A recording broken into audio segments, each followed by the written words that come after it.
ang cellphone. Ang pagbinuligay sa tiun sang pandemya, tuman kaimportante. Apang antes kita makabulig sa iban, unahon naton anay atipan ng aton tagsa kakaugalingon. You cannot take care of others if you do not take care of yourself.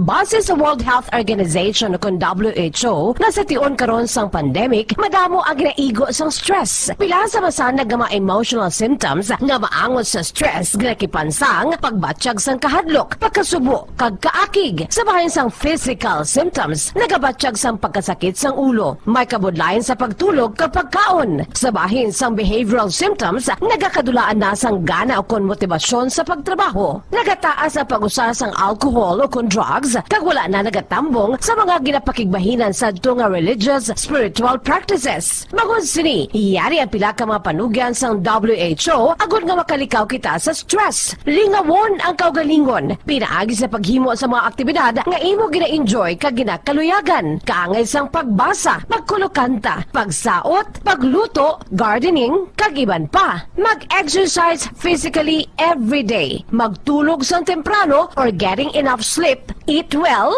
kag ang pinakaimportante sa tanan, magpangamuyo. Mga kabombo, yari si Monsignor Felix Pasquin sang Our Lady of Candles Parish Capitol Heights sa iya imbitasyon sa pag-upod sa Santos nga Misa live sa Bombo Radio.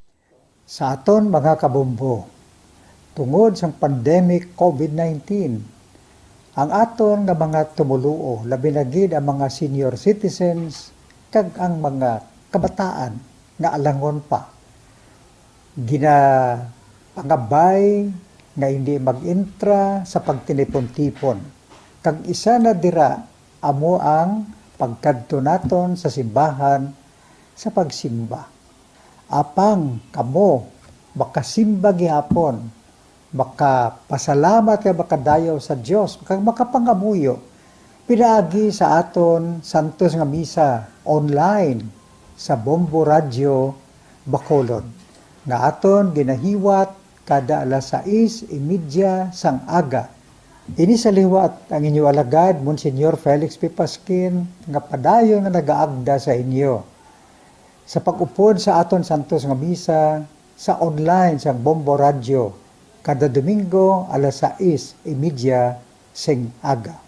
Madamo gid nga salamat.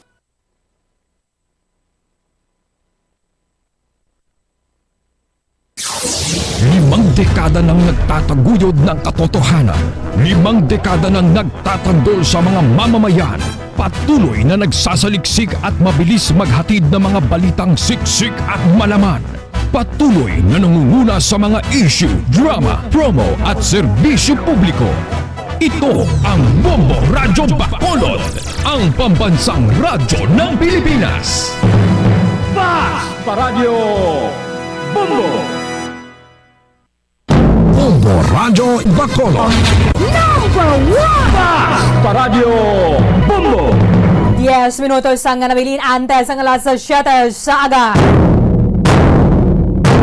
Welcome diri sa pagpangalaga sang Bombo Report Second Edition. Adlaw sang Webes sa petsa 4 sa bulan sang Nobyembre sa buong 2021. Unang adlaw sang Webes ka 11 ng bulan sa buong year 2021. Sa mga aga mangin kaupol yung lagad si Bombo Erlin Bayonita. Sa kita asala sa siyate ang atak na sa buong aga sa pagdulong sa inyo sang dugang mga balita lokal. Napalaga sa aton mga police station sa diri sa may syudad sang Bacolod, kalakip na sa probinsya sang Negros Occidental. Kahapon may rasang enkwentro nga nagaluntad dira sa may Banwa sang Moises Padilla, ilabi na sa may barangay Quintin Remo. Pinapahayag diri may rasang miyembro sang New or sang Philippine Army nga nagtaliwan o kon ginabawian sang kabuhi kasunod sining enkwentro. Yara sa piya kalinya ang commander sang 303rd Infantry Brigade sa Philippine Army, Brigadier General Inocencio Pasaporte. General, live kita sa Bombo Radio Bacolod. Dapat mo si Bombo Erlin mayong aga. Mayong aga, no? Mayong aga sa tanan nga pamati sa inyong programa Subong Aga. Sir, anong latest dere sa encounter nga naggaluntad sa may barangay Quintin Remo, Moises Padilla kahapon? Ah, kahapon naglintad tong enkwentro, no. So prior dira nakabato ng ato na tropa, especially dira sa may batalyon naton sa may Central Negros, no. Ang 62nd Infantry Battalion nakabaton sa nga report nga may mga presensya sa nga armadong NPA. So usual, no, pag nakabaton sa mga report, pinakatuan gid nila para i-verify kag ano ang armadong NPA. Aha. So kahapon na-identify nila ang sa location ginassault sa aton na tropa ni, no, under sa 79th Infantry Battalion dahil doon may mga tropa kita sa 79th Infantry Battalion nara dito subong sa area sa 62, no, sa Central Negros. Mhm. So ginassault nila ning location sa armadong NPA.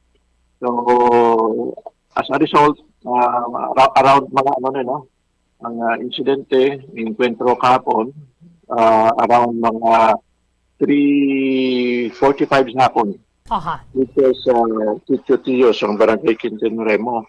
So ongoing ang firefight, ginassault siyang 79th Infantry Battalion in location. So unfortunately, no, may mga fatalities ang tropa dahil silang aggressively nga nag-assault dito sa location sa armadong NPA. Mhm. So initially, ang report sa amon initial kahapon, 5 ang wounded. Medyo initial 5 ang wounded.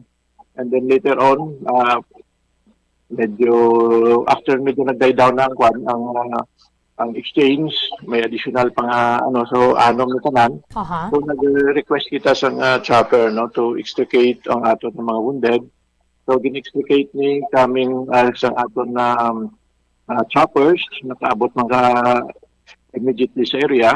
So na-extricate ni sila mga around 4:30 sa hapon. Mhm. So in-airlift ni, nag-decide ang aton na pilots na mas malapit nga dalon sa Cebu, no, sa Cebu gindala ang aton nga mga wounded. So unfortunately, while undergoing medical attention, duwa to ang ginbawian siyang kabuhi sa hospital kahapon, and ang 4 nga remaining nga wounded, mga slight man lang ni, so stable naman itanan, mga slight naman wounded nila. Okay. And then duwa ni kaya enkwentro kahapon. Mhm. So ang silingo kay na mga around 3:45, no. And then around mga after an hour naka-enkwentro gihapon sa mga elemento sa atong 62nd Infantry Battalion. So nag-split up ning armado nga grupo NPA. So enkwentro nila more or less mga 7 nga, no, mga 7 nga mga NPA. So mugati na medyo medyo naglawig-lawig ang enkwentro Mhm. ito sa may area sa Sitio Tios, Quintin Remo. Same barangay lang, sir, no? Same barangay lang, medyo isolated ng area. Wala masyado pamalay. So dito ang insidente kahapon. Aha. Sa first encounter, sir, 5 ka-members. Initial 5, and then medyo nagdugay man ang enkwentro. Aha. Amo na nadugangan, na may slight na wounded ang isa. Overall, amo nang result kahapon. Okay. So na-recover sa ato na tropa man sa area ang nagkalabilin ni gamit siyang sa NPA, mga backpack, mga 4 na backpack, mga bala, mga nagkalabilin ni bala sa NPA, kag mga mga kaldero nila nga puno pa sa mga pagkaon nila. Siguro nagluto. So tungod to siguro nakapagluto kaning armado amo nga medyo na track man sa aton tropa. Mhm. Nabutan nila mga 3:30 kahapon. Okay. Sir, ining mga napilasan din sila subong nga ospital? Different hospital sila sa Cebu City, per-report sa akon. Ang iba to na lang, dahil slight wounded, nasa station hospital lang sa Juan, Visayas Command. Dahil dito ang pinakalapit nga papadulong na kahapon. So ang medyo safe nga ibaba sa ating chopper, direkta nila sa Cebu. Okay. So, ini sir, ining duha, pwede na mapangalanan ni sir? Wala pa namon nakuha pauna lang muna siguro namon inform ang ilang pamilya bago namon makiluman ang ilang mga identities. Sige, we understand. Dining ilang pilas, General? Wala pa ko kabaton ko din kiting ilang tama. So wala ko pa nakita dahil ang dito abigin dala sa kuan sa Cebu, so medyo ang amon nga pagkuha ka report dito medyo dahil ibang unit dito, so we have already coordinated nakabulig tong task group Cebu Bohol with assist matong aton nga mga casualties dito sa Cebu, and pahupod man ang mga kuan ang Air Force and area command personnel, mag-assessment to sila kahapon sa aton ng mga casualties para mahatagan ng medical attention. Pero taga Western Visayas lang ni sir, no? Ang mga nagkalamatay? Taga diri lang sa Western Visayas, diri sa ato. Aha. Diri sir sa part sang NPA, wala sang napilasan? Base doon sa sa nakita naman sa atong tropa, mga apat ito itong na-extricate sa NPA. Initial nakita nila apat. Per revelation man may napamangkot ako isa ka tropa kagabi, ginawa ko interview paano natabo. So nakita man niya na may apat to sa NPA na ginuguyod man, na ginbuhat man sa gin-extricate man sa ila kaupod. So sige pang force operation based on sa may mga dugo sa area. So accordingly, man nila to i-pulso sa atong tropa.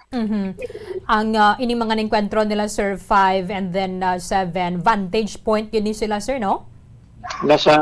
Ako medyo nasa advantage position, medyo taas-taas gabay gin-assault sa atong nag-decide ang platoon leader nga i-assault yung location sang NPA. Okay. Sige. Thank you gid sining update Brigadier General Inocencio Pasaporte sir, mayong aga. Mayong aga, kaya halong ko tatanan. Okay, mga salamat kay 303rd Infantry Brigade Commander Brigadier General Inocencio Pasaporte. Yayara sang duha ka mga soldado nga nagkalamatay and then apat ang napilasan nga nabulong sa karon sa nagkalain-lain nga mga ospital sa maya syudad sang Cebu. Kasunod sa ning enkwentro batok sa mga miyembro sa New People's Army dira sa maya Sitio Tiyos, Barangay Quintinrimo, Banwa sang Moises Padilla. Kahapon na antay sa alas 4 sang hapon. Sa una diri nga enkwentro, ginapahayag 5 ka mga miyembro sa New People's Army ang naenkwentro sang aton ng mga soldado. And then nasundan na pa sa isa man ka enkwentro pasado alas 4 kahapon sang hapon, ginapahayag 7 ka mga NPA members ang ilang nasugata. Dere ang mga miyembro sa New People's Army magkabig na ito na sila sa Vantage Point Banwa. That is why ang mayalagid dere sa mga nadulaan sa kabuhi. Hindi pa ni subong ma-release ang Philippine Army ang ilang mga identity until nga ma-inform ang pamilya. Impunto alas 7 na yaren na ang Bonbon Network News. Bonbon Network News. And the KBP Golden Dome for Best Radio Newscast Metro Manila goes to Bongo News, DWSM, Star FM, Bongo Radio. At ngayon, ang inyong tagapagbalita. Magandang umaga, Pilipinas. Sa numang oras sa buong mundo, narito ang Bonbon Network News Morning Edition, Nobyembre 4 na, 2021. Napapanood din tayo ng live sa Facebook at YouTube channel ng Bongo Radio Philippines sa ulo ng ating mga balita. Of Trade and Industry, pinayagan na mga Noche Buena products na magtaas ng presyo. Samantala, mga otoridad naman nakatutok ngayon sa pagbabantay sa mga pampaserong sakyan sa Metro Manila na pinayagan na rin ang 70% sa mga passenger capacity. Health protocol naman sa halalan nasa final na stage preparation na ayon sa Department of Health. Samantala, sa police report, sunog doon sa tabing dagat sa General Santos City, abay nag-iwan mahigit 1,000 pamilya na wala ng tirahan. Pagpatay naman ang isang sundalo sa kanyang 2 kasamaang mga opisyal na pagalitan raw bago na maril. Sa ating ulat panahon, dyan sa mga residente sa Kabikulan at ilang lugar sa Visayas, inalerto ng Pag-asa sa mga pagulan at bahadala naman sa low pressure area. At sa international news, si US President Joe Biden naman sinalubong ng masaklap na balita doon sa politika matapos na matalo ang kanyang mga kandidato sa pagkagobernador sa 2 estado. Sa sports balita naman, ang Olympia na si Heidelin Diaz abay sinimulan na rin ang pag-iensayo sa salihang nitong torneo sa darating na buwan ng Disyembre. Sa entertainment news, ang promosyon naman ng show na legendary group na ABBA pansamantalang itinigil dahil yan sa aksidente. At live via satellite mula pa rin sa Bombo News Center Makati, kami po maghatid ng mga balita. Ako si Bombo Everly Rico. Ako naman si Bombo Ilmaracol at ngayon sa detalye ng ating mga balita. Mga kabombo, ka-Star Nation, pinayagan ng Department of Trade and Industry o DTI na magtaas na rin ang presyo ng mga produktong tinatawag na mga pang Noche Buena. Sinabi ng DTI Undersecretary na si Ruth Castelo, hinayaan nilang gumalaw ang presyo ng sabing mga produkto dahil umano sa kabilang may ito sa natatawag na mga basic o mga prime commodities.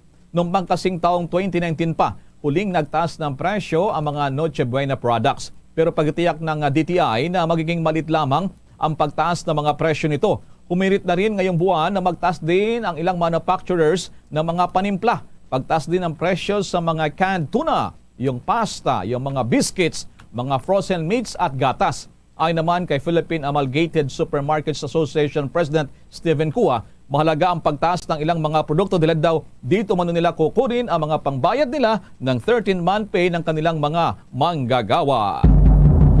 Nagbabala naman ang Philippine Society of Public Health Physicians sa publiko na huwag maging kampante kasunod yan ng pagluluwag ng pamahalaan sa quarantine restrictions. Ayon kay Dr. Eileen Espina, mayroong basihan naman ang pagluluwag at pagpayag sa mas marami pang aktibidad ng publiko para na rin ito sa muling pagbangon ng ekonomiya mula sa epekto ng pandemya. Subalit sa kabila nito, paalala pa rin sa publiko na bagamat bumababa na ang numero ng COVID-19 cases sa Pilipinas ay nananatili pa rin ang banta ng COVID-19. Inihalimbawa din ni Dr. Espina ang ibang mga bansa na nagluwag katulad na lamang ng Amerika, Britanya, United Kingdom na nakakaranas ngayon ng panibagong surge ng COVID-19.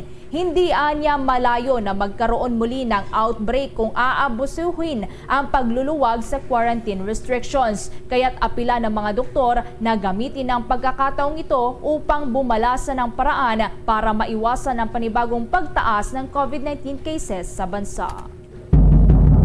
Samantala naman, alamin natin dahil ngayong araw ang 70% passenger capacity sa mga bus at ganoon sa mga jeep. Mamaya alamin natin kung kamusta ang sitwasyon sa araw na ito. Samantala muna sa ating mga karagdagan pang pagbabalita, ipinagtanggol naman ni Presidential Advisor for Entrepreneurship Joey Concepcion ang naging pahayag nito na paglimita sa paggalaw ng mga individual na hindi pa nababakunahan. Sinabi nito na mayroong ilang karapatan ang dapat na isantabi para sa kapakanan ng nakakarami. Iginiit rin nito na habang nasa pandemya ang bansa ay nararapat na isantabi ang ilang mga karapatan. Itinuturing pa kasi na nasa high risk ang mga unvaccinated kaya nararapat na sila ay limitahan sa kanilang mga paggalaw. Muling nananawagan ito sa mga employers na dapat ituloy nila ang paghikayat sa mga hindi pa nababakunahang mga empleyado. Samantala naman sa ibang balita, patuloy pa rin at puspusan na pinaplansya na ng Department of Health at ang katulong nila ang Commission on Elections o COMELEC para naman sa pagbalangkas pa ng mga kinakailangang mga health protocols para naman sa lalapit na halalan sa taong 2022. Ito po yung national and local elections. Ayon dito kay Health Secretary Francisco Duque III, mayroon silang constant communication sa COMELEC para naman makumpleto yung kanilang paghahanda. Inaasam ay sa publiko ito sa mga susunod na linggo. Kung malala, nitong nakalipas naman na buwan ng Hulyo, una nang sinabi ng COMELEC na ipagbabawal muna yung mga direct contact sa panahon ng kampanyahan, katulad ng pakikipagkamay, paghalik sa mga sanggol o mga bata at pamamahagi ng pagkain upang maiwasan ang hawaan ng COVID-19 sa kasagsagan ng kampanya. Makakatuwang din anya ng COMELEC at ng Department of Health itong DILG para sa pagkipagtulungan din ng mga lokal na pamahalaan sa trabaho naman ng komisyon. Samantala pa, handa namang harapin ni Senator Risa Hontiveros ang kasong isinampa ng mga empleyado ng Formerly Pharmaceutical Corporation dahil isa umanong walang saysay at katawa-tawa lamang ang nasabing kaso laban sa kanya at ng kanyang staff members. Paglilinaw pa ng senador na ang pagtanggap ng mga impormasyon galing sa isang tao para masingil ang opisyal ng gobyerno sa paggasta nito ng pandemic funds ay hindi isang uri ng inciting to sedition. Wala umanong nangyaring panunuhol sa mga whistleblowers para maisiwalat ang anumang anomalya. Magugunitang naghain ng kaso ang isang Jaime Vargas kasama si Attorney Ferdinand Tupacio laban kay Hontiveros at sa staff nito dahil sa pagbibigay ng pera sa witness na si VJ Almira o para tumistigo laban sa Formerly na siya namang iniimbestigahan na ng Senado dahil sa maanumalyang kontrata na pinasok nito sa gobyerno. Samantala, babalikan natin ang mga issue sa politika. Madako muna tayo dyan sa lungsod ng Makati kaugnay sa unang araw sa Metro Manila na dagdagan pa, pinayagan na itong mga public transportation na hanggang 70% yung sasakay ng mga pasahero sa iba pang mga sasakyan. May detalye pa si Bombo de Vincent Pasit. Aminado talaga yung ilang mga nakausap natin kanina na mga driver ng jeep sa ating pag-iikot na hirap talaga silang ipatupad at panatilihin lamang sa 70% yung kanilang passenger capacity sa harap na rin yan ng bagong direktiba ng Department of Transportation at ng Land Transportation Franchising Regulatory Board o LTFRB na limitahan lamang at kung ilan lamang yung pwede nilang isakay na mga pasahero sa kanilang kada biyahe. Marami kasi nilang mga pasahero sa ngayon, kasunod na rin ang pagluluwag ng mga restrictions makalipas na rin na inilagay ang Metro Manila sa ilalim ng Alert Level 3 kamakailan. Gayon din yung desisyon ng mga alkalde sa National Capital Region kahapon na alisin na nga o itigil na itong pagpapatupad ng general curfew sa buong rehiyon. Ayon naman kay Department of Transportation Assistant Secretary Goddess Hope Libiran, ang desisyon nilang itaas sa 70% ang kapasidad ng mga pampublikong sasakyan kasama na ang mga tren ay nakabase naman sa kanilang masusing pag-aaral. Kaugnay niyan, pakinggan natin ang bahagi ng pahayag ni DOTR ASEC Goddess Hope Libiran.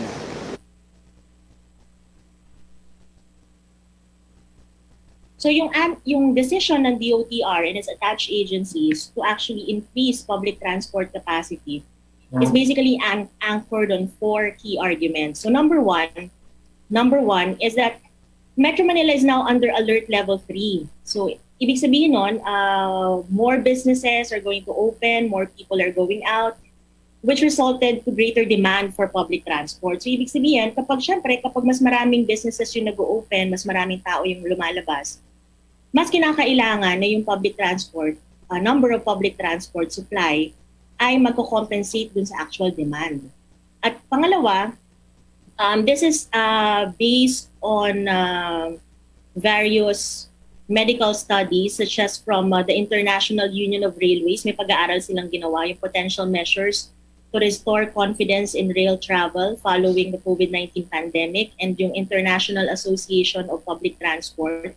So they released a study in October 2020 and it said na yun nga, yung 0.2% of traceable outbreaks in Germany were linked to transport. Only 1.2% of COVID-19 clusters are linked to transport, land, air, and sea, and that there is only a 0.01% chance of contracting COVID-19 in public transportation, with the probability decreasing to a 0.005% risk of infection with face covering, such as face mask and face shield.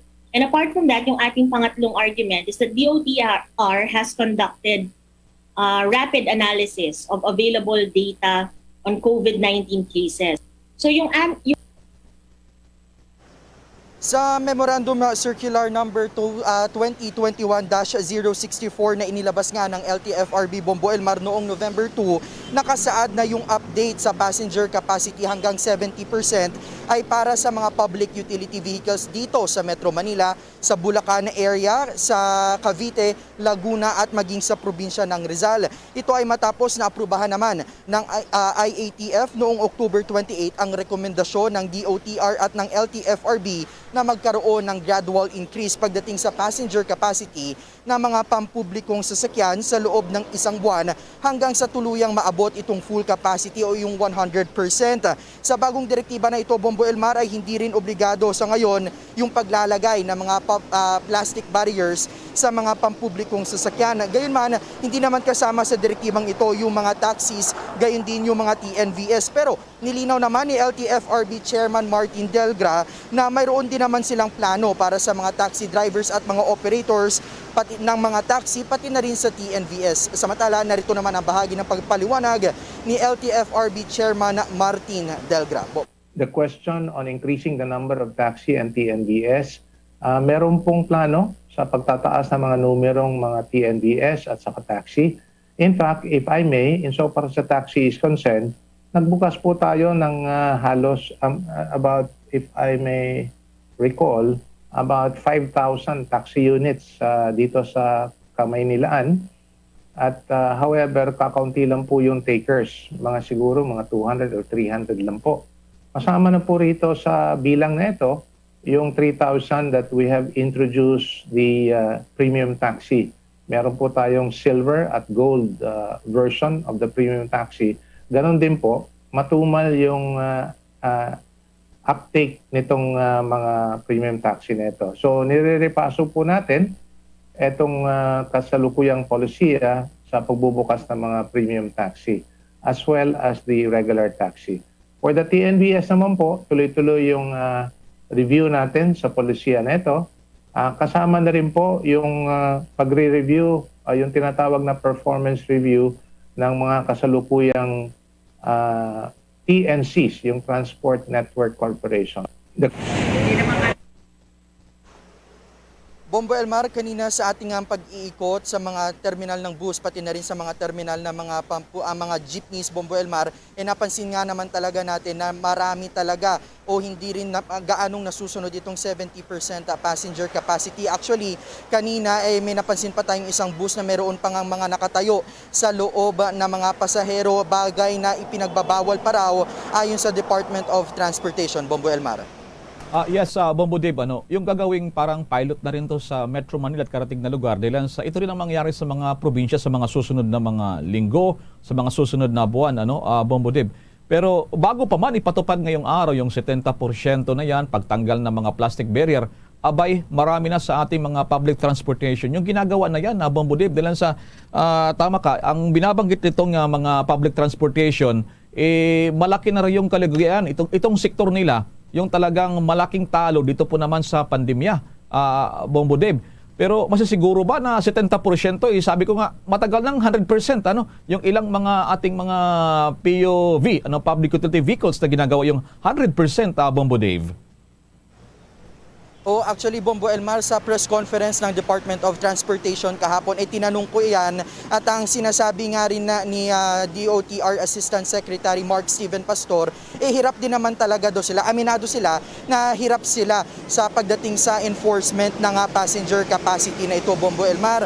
Ang isa sa mga hakbang na kanilang ginagawa na nakikitang maaaring gawin yung pagdadagdag ng mga enforcers ng kanilang ahensya, pati na rin na ide-deploy sa mga kalsada. Ang sinasabi ni Assistant Secretary Mark Steven Pastor, Bombo Elmar, hihingi daw sila ng karagdagang pondo sa Kongreso upang sa gayon makapag-hire sila ng mas marami pang mga enforcers. Pero as of the moment, talagang pahirapan daw yung pagsita sa mga pampublikong sasakyan nito. Pero ang iginigit naman niya na sa mga nakalipas na linggo, hindi naman nagpapabaya yung DOTR. Kundi actually may mga nasita nga daw sila at ng mga napatawa ng mga fines at sanctions ng mga operators dahil sa paglabag sa passenger capacity limit, Bombo Elmar. That's right, Bombo Dan. Liban dyan sa kulang na mag-monitor mga tao na mag-iikot din dyan, sa pang problema dito, Bombo Dave, yung ipapataw sa kanila. Hindi naman nila pwedeng ikulong yan, hindi man nila pwedeng imbitahan sa pulisya, Bombo Dave. So hanggang sita pa lamang, Bombo Dave, di ba? Ganun ba?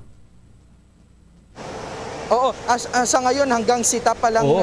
yung sinasabi nila, Bombo Elmar. Isa din yan sa mga nakikita talaga na dapat gawin din ng DOTRA, yung palakasin yung kanilang bukod sa monitoring, yung mga pwedeng parusa o kung sakali na pwedeng ipataw sa mga lalabag, sa mga itinatakda nilang mga panuntunan sa harap pa rin ng COVID-19 pandemic, Bombo Elmar. Si Bombo Vel, kasi babiyahe din to, Bombo Bell, doon sa mga public utilities, makikumusta rin. Go ahead, Bombo Everly.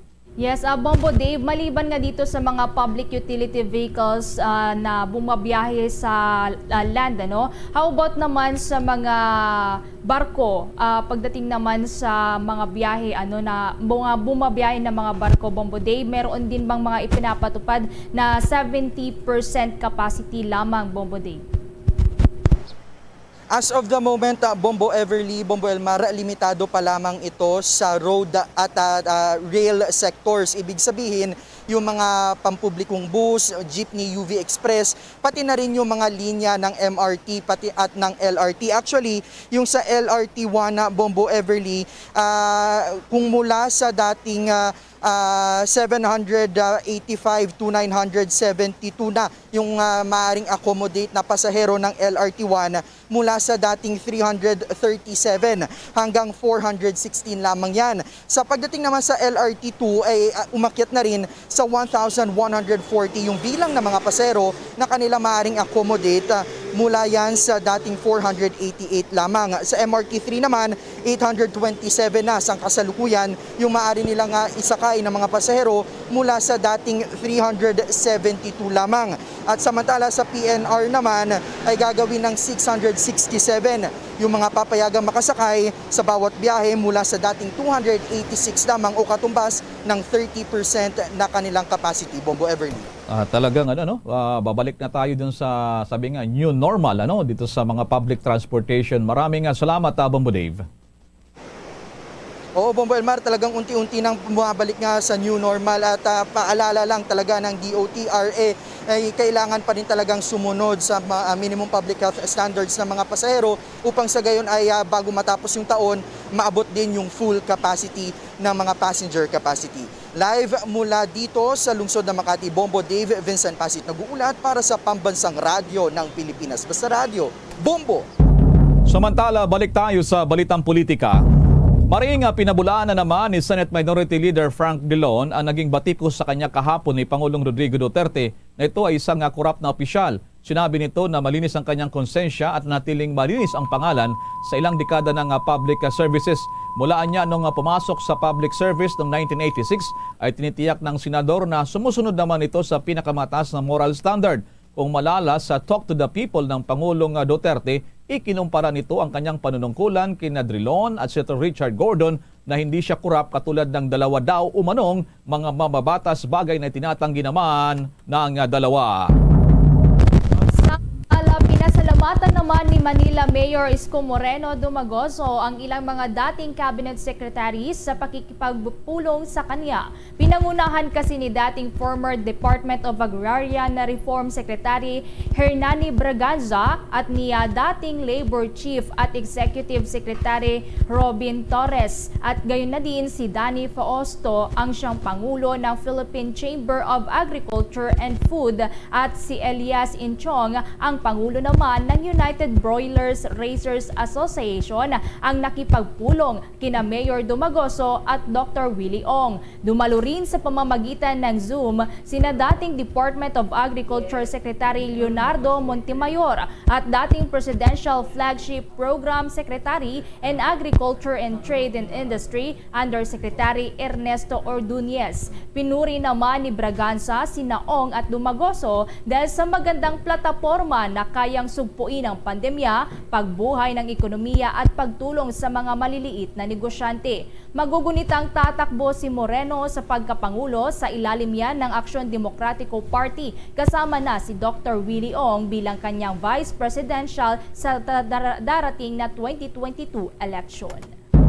Samantala, bago tayo magpatuloy sa ating mga balita, standby muna Dylan sa kasama na natin live nationwide, worldwide.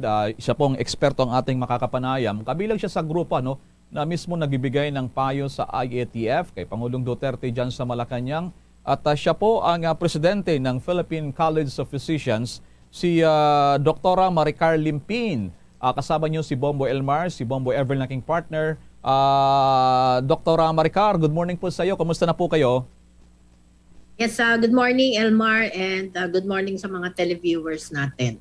Opo, nakikita namin po kayo ngayon sa ating Zoom video ng live. Unang-una po nais naming makuha yung iyong reaksyon o pananaw itong latest tally ng Department of Health You can just imagine the last time na makita ko na 1,000 tayo sa daily tally ng Department of Health nung buwan ng Enero at ng Pebrero. 1,500 plus The past weeks and days, umaabot pa tayo ng 20 plus, Pero ngayon, 1,500 plus, daily tally. Anong nagpapakita nito, Dr. Maricar?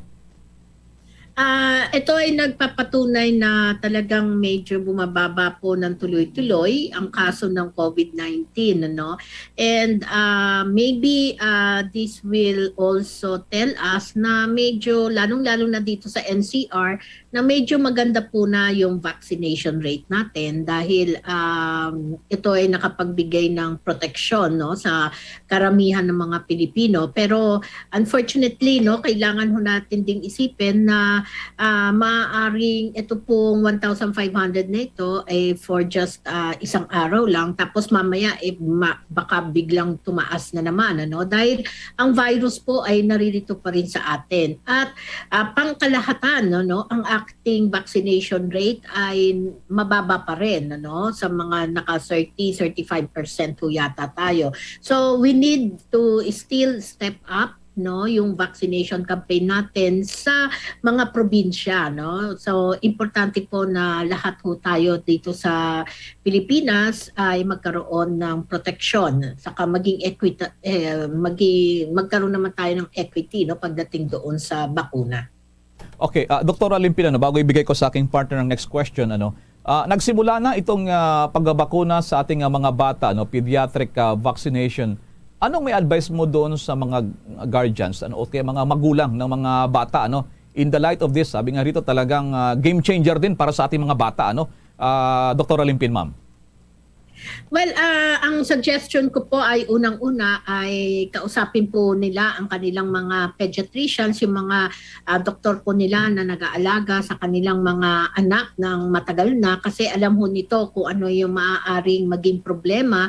And then pangalawa, at least makakuha ho talaga sila ng impormasyon tungkol sa bakuna at magkaroon ho sila ng kumpiyansa doon sa bakuna. So kasi marami ho talaga sa mga magulang ng ating mga kabataan na 12 hanggang 17 anyos, medyo may konting hesitancy pa po doon sa dito sa ating bakunahan. So sana po ay para maalis-alis po ang inyong mga agam-agam ay mapakinggan po ninyo sa doktor ng mga anak ninyo kung ano po talaga ang expectations dito sa bakuna na ito. Ako, napakaganda ng inyong pong payo at pangapaalala. Aking partner, Bombo Everly, ano pong dagdag na question mo kay Dr. Limpin? Go ahead, Bombo Everly. Yes, magandang umaga po muna sa inyo, Dr. Limpin. Kaugnay nga po ngayong araw ay simula na rin po yung pagtatanggal po ng mga plastic barriers sa mga public utility jeepneys. Sa ngayon po ba may mga nakikita pa rin po tayo ng mga risk kung sakali at kung ano po yung mga inyo naman pong paalala at pananaw sa hinggil po sa issue na ito, Dr. Limpin? Well, it's a welcome thing para sa amin, yung pagtanggal ng barrier kasi even before talagang ang sinasabihan na ho talaga namin na wala naman po talagang itulong na maidudulot yung mga plastic barrier na yan. Bagkus po, maaari pa pong yung mga virus kumapit dito at kung hindi naman ho talaga nililinis, and I think hindi ho talaga nililinis kasi minsan makikita ho ninyo na medyo madumi yung plastic, So, mas pwede pa ho mag-cause yan ng pagkalat ng COVID-19 na virus dahil pag nahawakan ho yan at nailagay po ninyo sa inyong mga mata o kaya sa ilong at malanghap ninyo doon yung virus, then it increases yung transmission, no, nung sakit. Ngayon, paalala lang po sa ating mamamayan, ano, although siguro medyo ang allowed na ho ay 70% capacity sa mga pampublikong sasakyan, siguro tayo na ho mismong mga sasakay, ano, medyo wag na ho na tayong masyadong magpumilit na sumakay kung nakita na ho natin na puno na ang sasakyan. Importante pa rin po na ma-maintain ho natin sana yung minimum health standards natin at kasama ho dyan, hindi lang po yung pagsusuot ng mask, kung hindi, pati po yung pag-maintain ng physical distance. Ano? So, importante po na sana ma-maintain ho yung physical distance na yan para mas mabigyan ho tayo ng protection. And then, lalong-lalo na kung ang pupuntahan po natin ay may kalayuan. Ano? So, ibig sabihin, aabutin ho tayo ng siguro mahigit 30 minuto, no? Kung mahigit 3 minuto, then medyo it also increases yung risk na magkaroon tayo ng sakit. Kaya I will suggest na pumunta na lang, sumakay na lang ho tayo doon sa hindi masyadong punuan na pampublikong sasakyan. So, Doktora Limpin, talaga palang sinusuportahan nyo pala itong pagtanggal ng mga plastic barrier. Dilan sa, maintindihan din natin, ito ating mga drivers, hindi na rin sila nagde-disinfect kasi gastos na naman ha. You can just imagine sa araw-araw, umaga, tanghali, gabi, pagkatapos ng biyahe mo, magde-disinfect ka, kulang na nga sa kita. So yes. Ganun din ganun di ba? Di ba, Doktora? Yes, tama ka diyan, Elmer. So importante na alisin na talaga natin yung mga plastic barrier na yan. Bombo Everly, baka may follow-up question ka, Bombo Bel. Yes po. Dr. Limpin, follow-up lang din po dahil meron nga pong report na kasalukuyan pang nasa 49 million itong mga doses naman ng COVID-19 vaccines ang nasa stockpile pa. Ano po sa tingin po ninyo yung mga nagiging problema po dito at ano po yung maire-recommenda po ninyo na solusyon para mas mapabilis pa itong vaccination na program, especially nga po sa mga provinces, Dr. Limpin? So I think ang unang-una diyan, yung malaking factor diyan, yung vaccine hesitancy ng ating mamamayang Pilipino na parang takot na takot pa sila na magpabakuna kasi tingin nila baka magkaroon ng negative effect, no? So sa dami naman po, lalahanin ninyo, sa dami ng mga taong nabakunahan po ngayon dito sa ating bansa, lalong-lalo na ho dito sa NCR, wala naman ho talagang umabot na report na may nangyaring hindi maganda. At kami naman pong mga manggagamot at mga iba pa pong kasamahan namin sa pangkalusugan ay kami po ay sisiguraduhin namin na gagawin ho namin ang lahat para po sa ganon masiguro natin na kung ano man ang maging maramdaman po ninyo, like kadalasan ang madalas po ay yung pananakit ng mga katawan o kaya as headache, mga ano naman po ito, mga minor po ito at hindi naman po talaga masyadong nagtatagal, no? So mabibigyan naman ho kayo ng karapatang lunas para po hindi kayo masyado mahirapan doon sa mga side effects po na ito.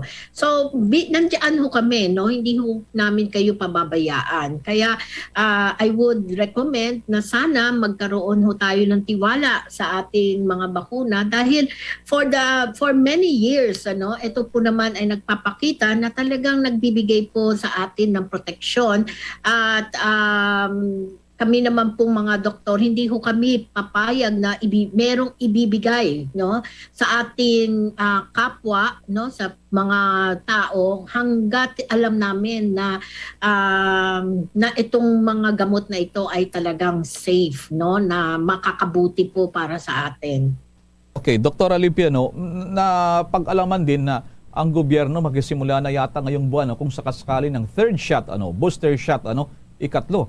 Pero yung ibang sektor sa atin, lalo yung mga matatanda, may mga edad na. Kasi ang napag-alaman natin, yung mga healthcare workers muna ang unahin. Sa pangatlong shot, kung meron ng pangalawa na kumpleto na fully vaccinated, merong third shot. So anong pananaw nyo rito, Dr. Limpin, Madam? Sa mga pag-aaral po, mas makakatulong ang third shots, no, doon sa mga may edad, no, yung mga elderlies po natin, at saka yung mga tao po na o individual na may comorbidities, no, kasi sa pag-aaral nakita na na ito pong mga taong ito, itong mga specific na subpopulation na ito po yung ang kanilang immune response ay hindi ho masyadong maganda towards the vaccination. Ibig sabihin yung abilidad ng katawan natin na gumawa ng antibody na magbibigay ho sa atin ng protection against the virus ay hindi po siya ganoon kataas, kaganda. Kaya po ang mungkahi ay talagang ibigay po yung third shots na yan. Naitanong ko yan, Dr. Limpin, dilan sa, bagamat bumababa na yung mga dinadapuan ng COVID-19, marami pa rin ang naiulat ng mga namamatay. Yung data na lumalabas, o kunti pa lang yung mga elders natin na nababakunahan. Bakit nagkakaproblema tayo sa mga senior citizens, Dr. Limpin, na talagang yung sector nila ay mauna talaga maubos na mabakunahan kaagad, Dr. Limpin, Madam? Yeah, kasi nga po medyo po yung ating mga kababayan lalong-lalo na ang mga senior citizens. In fact, sa akin sa clinic o kaya minsan sa heart center ay na pag pumupunta ho yung mga may edad na, ang palaging tanong pa rin nila, doktora, yung tungkol ho ba sa bakuna, ay pwede ho ba ako doon o hindi ho ba ako magkakaproblema? So, yun ho ang palaging mga tanong. So, ibig sabihin, natatakot daw ho sila na baka kung doon pa raw ho sila mamatay sa bakuna. So, yun ho mga takot ng ating mga kababayan, kadalasan po wala po siyang basehan, kasi according to the scientific evidence, hindi naman po talaga masyadong nagkakaproblema with the vaccination. Kaya importante talaga na makausap ang kanilang mga doktor para sa gano'n mapaliwanagan po natin ang mga mamamayang Pilipino natin, lalong-lalo na yung mga seniors, para makapagpabakuna na po talaga sila. Alright, Dr. Limpin, baka may dagdag pa kayong mga paalala sa atin. Baka mag-iwan pa kayo ng malagang mga mensahe sa buong Pilipinas po. At aabot din ang ating broadcast kayo. Go ahead po, Dr. Maricar. Yes, Elmar and Everly, importante para sa ating mamamayang Pilipino. Bagamat ang COVID-19 cases natin ay tuloy na bumaba, kailangan masiguro natin na itong pagbaba na ito ay talagang magtuloy-tuloy, So importante po dito, ma-maintain po natin yung minimum health standards. Kasi ito po yung malaking effective strategy na tayo pong mga mamamayang Pilipino ang makakagawa po nito. So, importante po, palagi pa rin ho tayo magsuot ng ating face mask as much as possible. I-maintain ho natin yung physical distancing at medyo mag-restrict pa rin ho tayo. Limitahan ho natin yung ating pagsasama-sama ng masyadong matagal, So, at the most 30 minutes lang po, wag na ho tayo hihigit doon para makasiguro ho tayo na hindi na ho talaga dumami pa ang COVID-19 cases natin. Tandaan ho natin, sa ibang bansa sa ngayon, nag-uumpisa na naman hong tumaas ang COVID-19. At itong pagtaas na ito, ang ayaw ho nating makita na sa ating bansa. At para sa mamamayang iba pa pong mga Pilipino na hindi pa po nagpapabakuna, sana po ay mabuksan po ang inyong isip at magpabakuna na po kayo. Dahil ito pong bakuna na ito ay binibigay ho sa inyo. Hindi lamang ho para mabigyan kayo ng protection kasi sometimes pwede pa rin ho kayong magkaroon ng COVID-19 cases. Pero ito po ay isang mabuting at mabisang pamamaraan para hindi ho tayo basta mamamatay dito sa COVID-19 na ito. At sa ating pamahalaan, sana po siguraduhin ninyo maglagay ho kayo ng mga tao na sisiguraduhin na ang minimum health standards po natin ay masusunod ng mamamayang Pilipino. Nako, on that note, maraming salamat. We really appreciate for this early morning interview, Dr. Maricar Limpin. Good morning po at ingat po kayo lagi. Ang Bombo Radio Philippines, masaludo po sa mga healthcare workers, ng mga biyat, iba pang sektor sa ating lipunan. Maraming pong salamat. Presidente po ng Philippine College of Physicians, Dr. Maricar Limpin. Good morning po sa inyo. Stay safe, everyone. Alright. Si Dr. Limpin, kabilang po yan sa mga grupo na nagpapayo dyan sa IATF at kay Pangulong Duterte pag nagpupulong yung IATF dyan sa Malacanang. Kaya we really appreciate dun sa early morning interview kay Dr. Maricar. Balik tayo sa ating mga pagbabalita sa larangan po ng politika. Nilinaw ni dating Supreme Court Senior Associate Justice Antonio Carpio na hindi siya maghahain ng disqualification case laban sa presidential aspirant na si Bongbong Marcos. Pero inamin ni Carpio na marami raw ang tumawag sa kanya matapos niyang ibulgar ang 1995 tax conviction laban kay Marcos. Bilang reaksyon, sinabi naman ni Marcos na hindi siya natatakot sa disqualification case at hindi raw siya atras sa kanyang presidential bid. Ay naman kay Justice Carpio, sa mga susunod na linggo, meron pang maghahain ng maraming reklamo upang hilingin sa COMELEC na ma-disqualify ito sa presidential elections. Anya, masaya siya na matulungan ang mga ito pero hindi raw siya magiging bahagi ng mga petitioners. Sa dagdag pang mga balita naman, ang Makati City sinimulan na rin ang pailawan ng kanilang magarbong Christmas lights. May pag-uulat si Bombo Jovino Galang. Pinailawan na ng Makati City Government ang 2 kilometrong haba ng Christmas parol at pailaw sa Ayala Avenue kagabi. Pinangunahan ni Makati City Mayor Abby Binay ang pagpapailaw sa nasabing Christmas decoration sa lugar. Ang mga nasabing mga parol na ginamit ngayong taon ay gawa sa kapis na dinisenyo ni Zenas Pineda. May mga recycled materials din na nakakabit doon kung saan taon-taon ay dinarayo ito ng mga tao.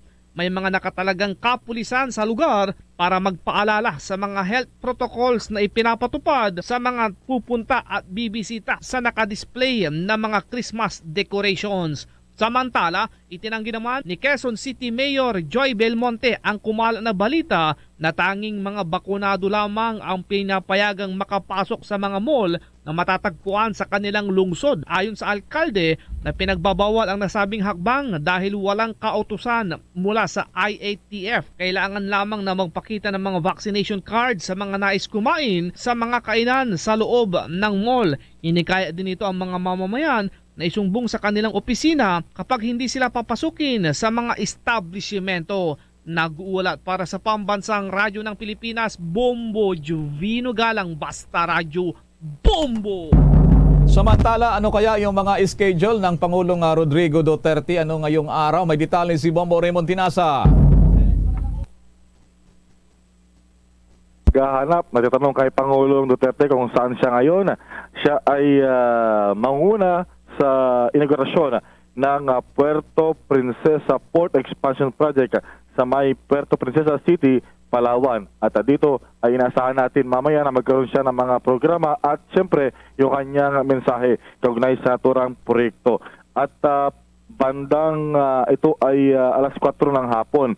At pagkasunod niyan ay yung alas 5 naman ng hapon mamaya rin yung kanyang panguna sa Joint National Task Force, Regional Task Force to End Local Communist Armed Conflict meeting sa Puerto Princesa City rin sa Palawan. At dito ay may kaugnayan naman sa paglaban ng gobyerno sa insurhensya o sa CPP, NPA, NDF. Yan yung mga maghapon na aktibidad ni Pangulong Duterte at siyempre hindi mawawala yung kanyang mensahe, lalo na yung mga paglaban, ika nga, sa mga rebelde, yung New People's Army Bongbong Elmar, na patuloy na kanyang tinuligsa dahil nga daw nakakapekto sa ating ekonomiya, ganoon din sa ating seguridad. So abangan mamaya yung magkasunod na event ng Pangulong Duterte sa Palawan, partikular sa Puerto Princesa City. Bombo Raymond? Yes. Parang napapadalas yata yung paglabas ng Pangulo sa mga mga inihahabol na mga nasa ilalim ng build projects, mga infrastructure sa kabila nitong nasa pandemya pa rin tayo, Bombo Raymond. Tama ka dyan, Bombo Elmar. Noong nakarang linggo, siya ay nagpunta nga sa Bohol para pasinayaan yung ceremonial opening o inaugurasyon ng 7 na port projects o yung mga development na mga port areas sa bahagi ng Bohol, Bombo Elmar. At ito ay kanyang pagpapakita, kumbaga pagbibigay ulat sa bayan kaugnay sa mga accomplishment ng kanyang administrasyon sa Build program, yung mga infrastruktura na pinapatayo na kanyang iiwan bago matapos ang termino sa 2022 Bombo Elmar. So ngayon naman ay doon naman sa Palawan at yung mga i-highlight ay yung kanyang accomplishment doon naman sa port project pa rin ito, Bombo Elmar, para daw mapadali, mabilis yung mga biyahe ng ating mga kabayan, mga to and fro, naalala ng mga proyekto doon sa naturang lugar, Bombo Elmar. Sige, maraming salamat, Bombo Raymond. Okay, so far wala pa namang schedule ang Pangulo ngayong linggo para sa ikalawang bersyon o ikalawang pagkataon na kanyang Talk to the People at mag-abang-abang na lamang tayo ng mga updates mula sa Malacanang. Para sa Bombo Network News, Bombo Raymond Dinaza nag-uulat sa pambansang radyo ng Pilipinas, Basta Radyo, Bombo! The coronavirus infectious disease or COVID-19 pandemic update. Tuloy na pagbaba ng kaso ng COVID-19 sa Pilipinas, marami pa rin ang naitatalang namamatay dahil sa deadly virus. Batay sa datos ng Department of Health, nasa ika-5 araw na kasi na sunod-sunod mahigit sa 100 ang naitatalang nasawi sa Pilipinas. Ito ay makalipas na iulat nga ng Department of Health ang 186 na mga bagong namatay. Ayon sa ilang obserbasyon, maaaring isa raw sa dahilan ay ang mababa pa rin na vaccination rate sa mga senior citizens dito sa bansa.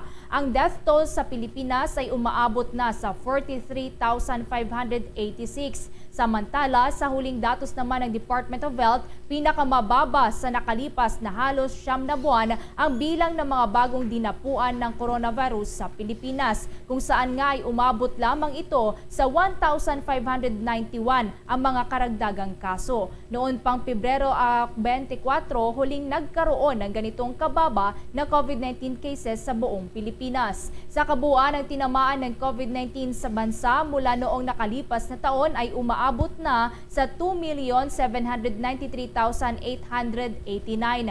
Mayroon pa rin namang mga aktibong kaso o mga pasyente na nagpapagaling sa ngayon na nasa 38,014. Pero pinakamababa naman ito mula noong Marso 7. Samantala, mayroon namang mga naitalang 4,294 na mga gumaling. Umaabot na rin ang kabuang mga nakarecover sa sakit sa 2.7 milyon mahigit. Mayroon namang mga 7 laboratorio pa ang hindi nakapagsumiti ng datos sa Department of Health. Samantala naman sa ulat sa WHO, itong World Health Organization, dahil sa ginawaran nila ng emergency use ang Covaxin COVID-19 vaccine.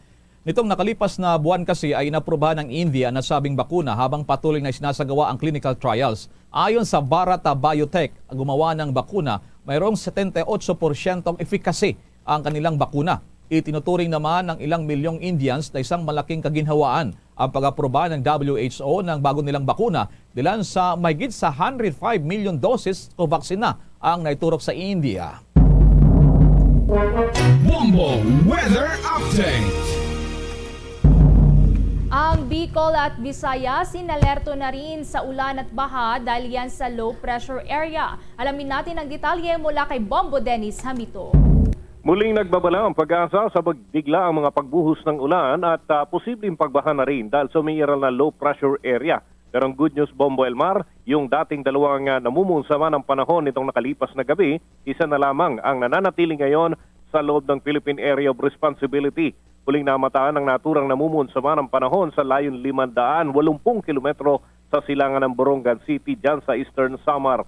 Kabilang naman sa mga lantad sa pag-ulan at baha yung low-lying areas ng Albay, Sorsogon, Catanduanes, Masbate, Palawan, Northern Samar, Samar at Eastern Samar. Maliban dito, umiiral din at nakakapekto ang northeast monsoon o hanging amihan sa malaking bahagi ng Luzon. Sa pagtaya ng pag-asa, ang low pressure area na nasa loob ng Philippine Area of Responsibility ay maliit pa rin naman ang tsansa na maging ganap na bagyo. Gayunman, hindi inaalis ng pag-asa ang naturang posibilidad, kaya't iba yung pag-iingat pa rin ang ipinapayo sa mga residente sa mga lugar na posible nitong maapektuhan, lalo na at panahon ngayon ng amihan at may mga iba pang weather system na umiiral, na ariyo ba nung magkaroon ng mga biglaang ulan na magdudulot ng mga pagbaha, lalo na sa dakong hapon at gabi. Bombo Elmar? Bombo Dennis, so November, December, meron pa bang asahan na mga bagyong papasok na wag naman sana nahahabol, Bombo Dennis? Sa ngayon, Bombo Elmar, may nakikita pa na posibilidad ng pagtama ng nasa 4 na bagyo kung sakasakali mahihina kumpara doon sa mga nakalipas sa Bombo Elmar. Mga, kumbaga, ihahambing kasi pagka panahon ng amihan, nakaka-apekto rin ang malamig na hangin doon sa umiiral na mga sama ng panahon. Mas humihina ang isang bagyo kapag ito'y natatamaan ng mas malamig na temperatura. Doon sa cycle kasi, Bombo Elmar, kapag malamig ang hangin ay mas bumababa ang nagiging, kumbaga, mas bumibigat ito at hindi na gaanong nagpo-prosper. Yung dagat, pagka mainit, ay mas mabilis ang development ng isang bagyo. Kaya naman, yung logic doon sa kapag malamig naman ang temperatura ay mas mahihinang sama ng panahon ang maaaring umiral sa panahon ng amihan, Bombo Elmar. Sige, maraming salamat sa mga update na yan, Bombo Dennis. Mula sa Bombo Weather Center, ako si Bombo Dennis Hamito, nag-uulat para sa Pambansang Radyo ng Pilipinas. Basta Radio, Bombo! Samantala, ang Quezon City naman lumagpas na sa target ang kanilang nabakunahan kontra COVID-19. May kabuang detalye ang Star FM Manila. Sumobra na sa target na adult population na mabakunahan kontra COVID-19 ng lokal na pamahalaan ng Quezon City. Ayon kay Quezon City Mayor Joy Belmonte, una na nilang naabot ang 1.7 million na target o 80% ng adult population at ngayon ay umabot na umano ang nabakunahan kontra sa nakahahawang sakit sa 1.9 million o 110%. Idinagdag pa ng alkalde na nagsimula na rin sila sa pagbabakuna para sa kanila naman na young population o edad 12 hanggang 17 taong gulang na target nilang matapos sa pagtatapos ng buwan. Nasa 240,000 na mga bata naman na ang plano nilang mabakunahan na kukumpleto sa 70% ng kabuoang populasyon. Kung ang pag-uusapan naman umano ay ang agam-agam sa pagpapabakuna o vaccine hesitancy, hindi kailanman naging issue ang usaping ito sa kanilang lungsod. Para sa Bombo Network News, nag-uulat Star DJ Bong Almi ng Star FM Manila para sa Pambansang Radyo ng Pilipinas, Basta Radio. Bombo! Samantala, madako tayo dyan sa General Santos City. Malungkot yung nangyari. Napakarami nating kababayan yung naging biktima ng malaking sunog doon. Mga abot ng libong mga pamilya. Kung nasa na sila ngayon kaya, anong ginagawang hakbang dyan? Ang Bombo Radio Jensen, kumusta ngayon dyan sa nangyaring malaking sunog? Gagaway da Bombo Radio Jensen. Yes, mga kabombo, patuloy ang pagdating ng mga tulong at donasyon dito sa Gymnasium Hall sa Barangay Kalumpang sa lungsod ng General Santos, kung saan dito nga inilikas at ginawang evacuation center ang Barangay Kalumpang para sa mga apektadong pamilya at residente matapos mangyari ang malaking sunog alauna ng hapon sa Porokseg, Barangay Kalumpang sa lungsod ng General Santos. Ayon nga sa Bureau of Fire Protection Jensen, tinatayang mahigit 200 or mahigit na 1,025 na pamilya o household ang apektado. Hindi pa nila matukoy kung ano ang pinagmulan ng sunog, ngunit base sa mga nakausap nating apektadong residente, mayroong itinuturong mga bata ang naglalaro ng apoy oras na nangyari ang insidente na posibleng pinagmulan ng sunog. Dali namang inilikas ang mga apektadong pamilya dito sa Gymnasium Hall sa Barangay Kalumpang. Pagdating naman ng mga residente ay nakahanda na ang mga otoridad mula sa LGU Jensen, Barangay at CSWDO upang kunin ang mga pangalan at detalye ng mga bawat residente upang maging maayos at masigurong mabibigyan ng tulong ang lahat.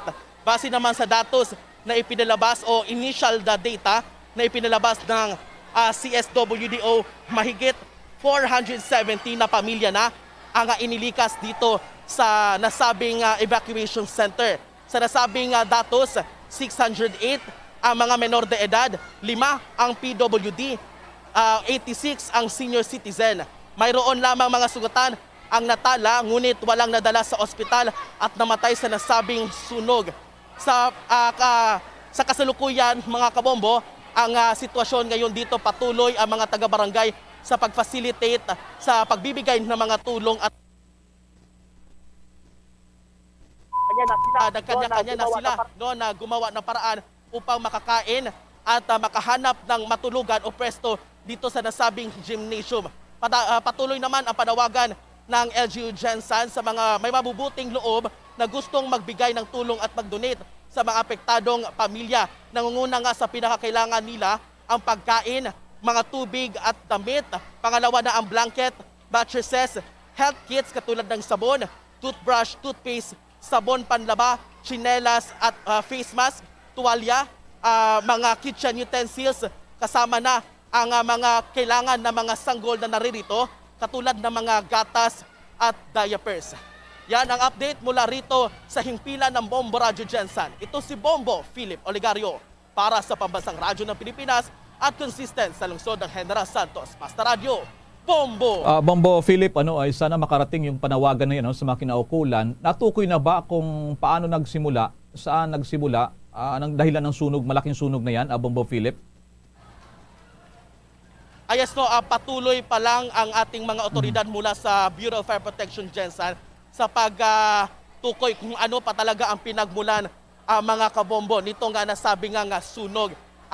Nga tulad nga ng sinabi natin kanina, hindi pa natutukoy pero sa mga impormasyon ng ating mga kababayan na naririto na apektadong residente, mayroong mga nakita sila mga bata na pabayaan na naglalaro ng apoy na sa base pa sa ating mga residente dito, posibleng pinagmulan ng nasabing sunog mga kabombo. So ngayon patuloy pa ang ating mga otoridad sa pag-alam kung ano ba talaga ang posibleng nangyari at pinagmulan ng nasabing sunog. Oo, dahil talagang nakakalungkot yan. Nasa panahon pa naman tayo ng pandemya. Anyway, maraming salamat. Ingat kayo dyan, Bombo Philip Oligario sa may gym, sa mga inilikas na mga maraming nasunugan dyan sa may bahagi ng General Santos City. Tala naman ang pagpatay ng isang sundalo sa kanyang dalawang kasamahan, napagalitan daw bago ito nagawa ang krimen. May update naman dyan ang Bombo Radyo Davao. Inihayag ni Police Staff Sergeant Virgilio Buhat, investigador ng Tagum PNP, na bago nangyari ang pamamaril at pagpatay sa naghurumintadong si Staff Sergeant Arvin Burero sa kanyang dalawang mga kasamahan sa loob mismo ng headquarters ng 10th Civil Military Operations Battalion sa Barangay San Agustin, Tagum City. Napagalitan umano ito ng kanyang mga opisyal. Ayon kay Buhat, may dalang armas ang suspect dahil nalistino ito bilang Sentinel Guard. Kung maalala, patay sa nasabing pamamaril si Major Franklin Ibat at isang Technical Sergeant Sandato habang sugatan naman ang isa pang sundalo na nakilalang si Meinhard Malyawaw. Sinasabing matapos pinagalitan uminom ng alak ang sospek at dahil sa kanyang galit, bumalik ito sa loob ng kampo kasabay ng pahayag na tapusin na natin ito at pinaulan na ng bala ang kanyang mga kasamahan. Una nang inilarawan ang sospek na tahimik at palakaibigan at nasa higit 20 taon na sa kanyang serbisyo. Sa kasalukuyan, nakakulong na sa Tagum PNP ang sospek at maharap ito sa kasong murder. Nakasabaan daw ni siya sa ng mga opisyal tungod kay na siguro mali nga nahimo o na kargahan sa iyang giinom nga ilimnon.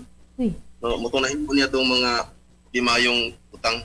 Bahagi ng pahayag ni Police Staff Sergeant Virgilio Buhat, investigador ng Tagum Police Station. Yan ang balita mula himpilan ng Bombo Radyo Davao para sa Bombo Network News. Bombo Eman Dalapenge nag-uulat para sa Basta Radyo ng Pilipinas at number 1 radio network in the country, Basta Radyo, Bombo! The COP26 or 2021 United Nations Climate Change Conference Update. Umeksena rin ang nasa 46 na mga world's least developed countries sa ginaganap ngayon na Climate Change Summit sa Glasgow, Scotland. Desperadong nakiusap ang mga mahihirap na bansa na kailangan nila ng tulong upang maibsan ang epekto ng climate change. Una nang nangako ang mga mayayamang bansa na maglalaan sila ng $100 billion kada taon simula nitong nakalipas na taon para sa developing countries. Pero hanggang sa ngayon ay hindi pa rin ito natutupad. Ayon naman sa mga mahihirap na bansa, ang naturang halaga ay hindi pa rin daw makakasapat sa tindi ng epekto sa balik ng kalikasan sa mga tao. Inihalimbawa ng ilang mga negosyador kung merong mga climate disaster o sakuna at kailangan na umutang, inaabot pa raw ito ng 4 na taon hanggang 5 taon bago aprubahan. Samantala, inaasahan naman na iaanunsyo bukas ang pagpayag ng 20 mga bansa na hindi na siya papayag na pondohan pa ang mga proyekto na mga kinalaman sa fossil fuel at ang isasama na ang oil at ang gas projects na lalong nakakadagdag pa sa pag-init ng mundo at lalong maiwasan pa ang climate disaster. Samantala pa, sinalubong naman ang masaklap na balita ni US President Joe Biden sa kanyang pagbabalik sa Washington mula sa kanyang pagdalo sa Climate Change Summit sa Europa. Ito ay makaraang makatanggap siya ng balita na ang kanyang mga kandidato sa politika mula sa Democrats ay natalo pala sa halalan, lalo na sa gubernatorial race. Ang kanyang manok na si dating Democratic Governor Terry McAuliffe sa Virginia ay natalo, kung saan si Biden noong nakalipas na taon ay nanalo naman sa naturang estado. Pero ang nanalo sa ngayon ay si Republican Glenn Youngkin. Habang namimiligro rin ang kandidatura naman ni Biden sa New Jersey na si Democratic Governor Phil Murphy. Tinawag pa naman ni US President Joe Biden ang araw na ito bilang makasaysayan dahil nga sa inirekomenda ng US Centers for Disease Control and Prevention o CDC ang pagtuturok ng Pfizer-BioNTech para sa mga edad 5 hanggang 11 taong gulang. Sinabi pa ni US President Biden na posible sa susunod na linggo ay masimulan na ang pagpapabakuna sa 28 milyong mga bata sa Amerika. Ilang buwan anya nila na naiplano ang nasabing pagpapabakuna sa mga bata. Tiniyak pa ni Biden na ang nasabing mga bakuna ay ligtas kaya walang dapat na ikabahala ang mga magulang. Patuloy din ang kanyang panghihikayat pa sa mga magulang na magpabakuna na ang kanilang anak laban sa COVID-19 para sa protection na rin nila. Kaugnay pa riyan, pakinggan natin ang pahayag ni President Joe Biden. Today is a great day for American parents and American families and American children. We've taken a giant step forward to further accelerate our path out of this pandemic. After months of rigorous and independent scientific review, the Food and Drug Administration, the FDA, authorized, and the Center for Disease Control and Prevention, the CDC, recommended the COVID-19 vaccine for children ages 5 through 11. For parents all over this country, this is a day of relief and celebration. After almost 18 months of anxious worrying every time your child had a sniffle or started to cough, well, you can now protect them from this horrible virus because that would always worry you that was coming along. 28 million more young Americans are now eligible for the protection of a vaccine. And my administration is ready. We're ready from day one, today, organized and have a plan for this vaccination's launch. As soon as next week, we'll have enough vaccine and enough places and parents will be able to schedule appointments to get their kids their first shot. Inyong napakinggan ang tinig ni US President Joe Biden. Samantala, mga kabombo ka Star Nation, bago tayo magtapos, sama-sama pa rin tayong manalangin. Narito ang Oratio Imperata. Merciful and compassionate Father, we come to you in our need to seek your protection against the COVID-19 virus that has disturbed and even claimed lives. We ask you now to look upon us with love and by your healing hand. Dispel the fear and sickness and death. Restore our hope and strengthen our faith. We pray that you guide the people tasked to find cures for this disease and to stem its transmission. We thank you for the vaccines developed made possible by your guiding hands. Bless our efforts to use these vaccines to end the pandemic in our country. We pray for our health workers that they may minister to the sick with competence and compassion. Grant them health in mind and body, strength in their commitment, protection from the disease. We pray for those afflicted. May they be restored to health. Protect those who care for them. Grant eternal rest to those who have died. Give us a grace in these trying times to work for the good of all and to help those in need. May our concern and compassion for each other see us through this crisis and lead us to conversion and holiness. Grant all these through our Lord Jesus Christ, your Son, who lives and reigns with you in the unity of the Holy Spirit, God, forever and ever. Amen.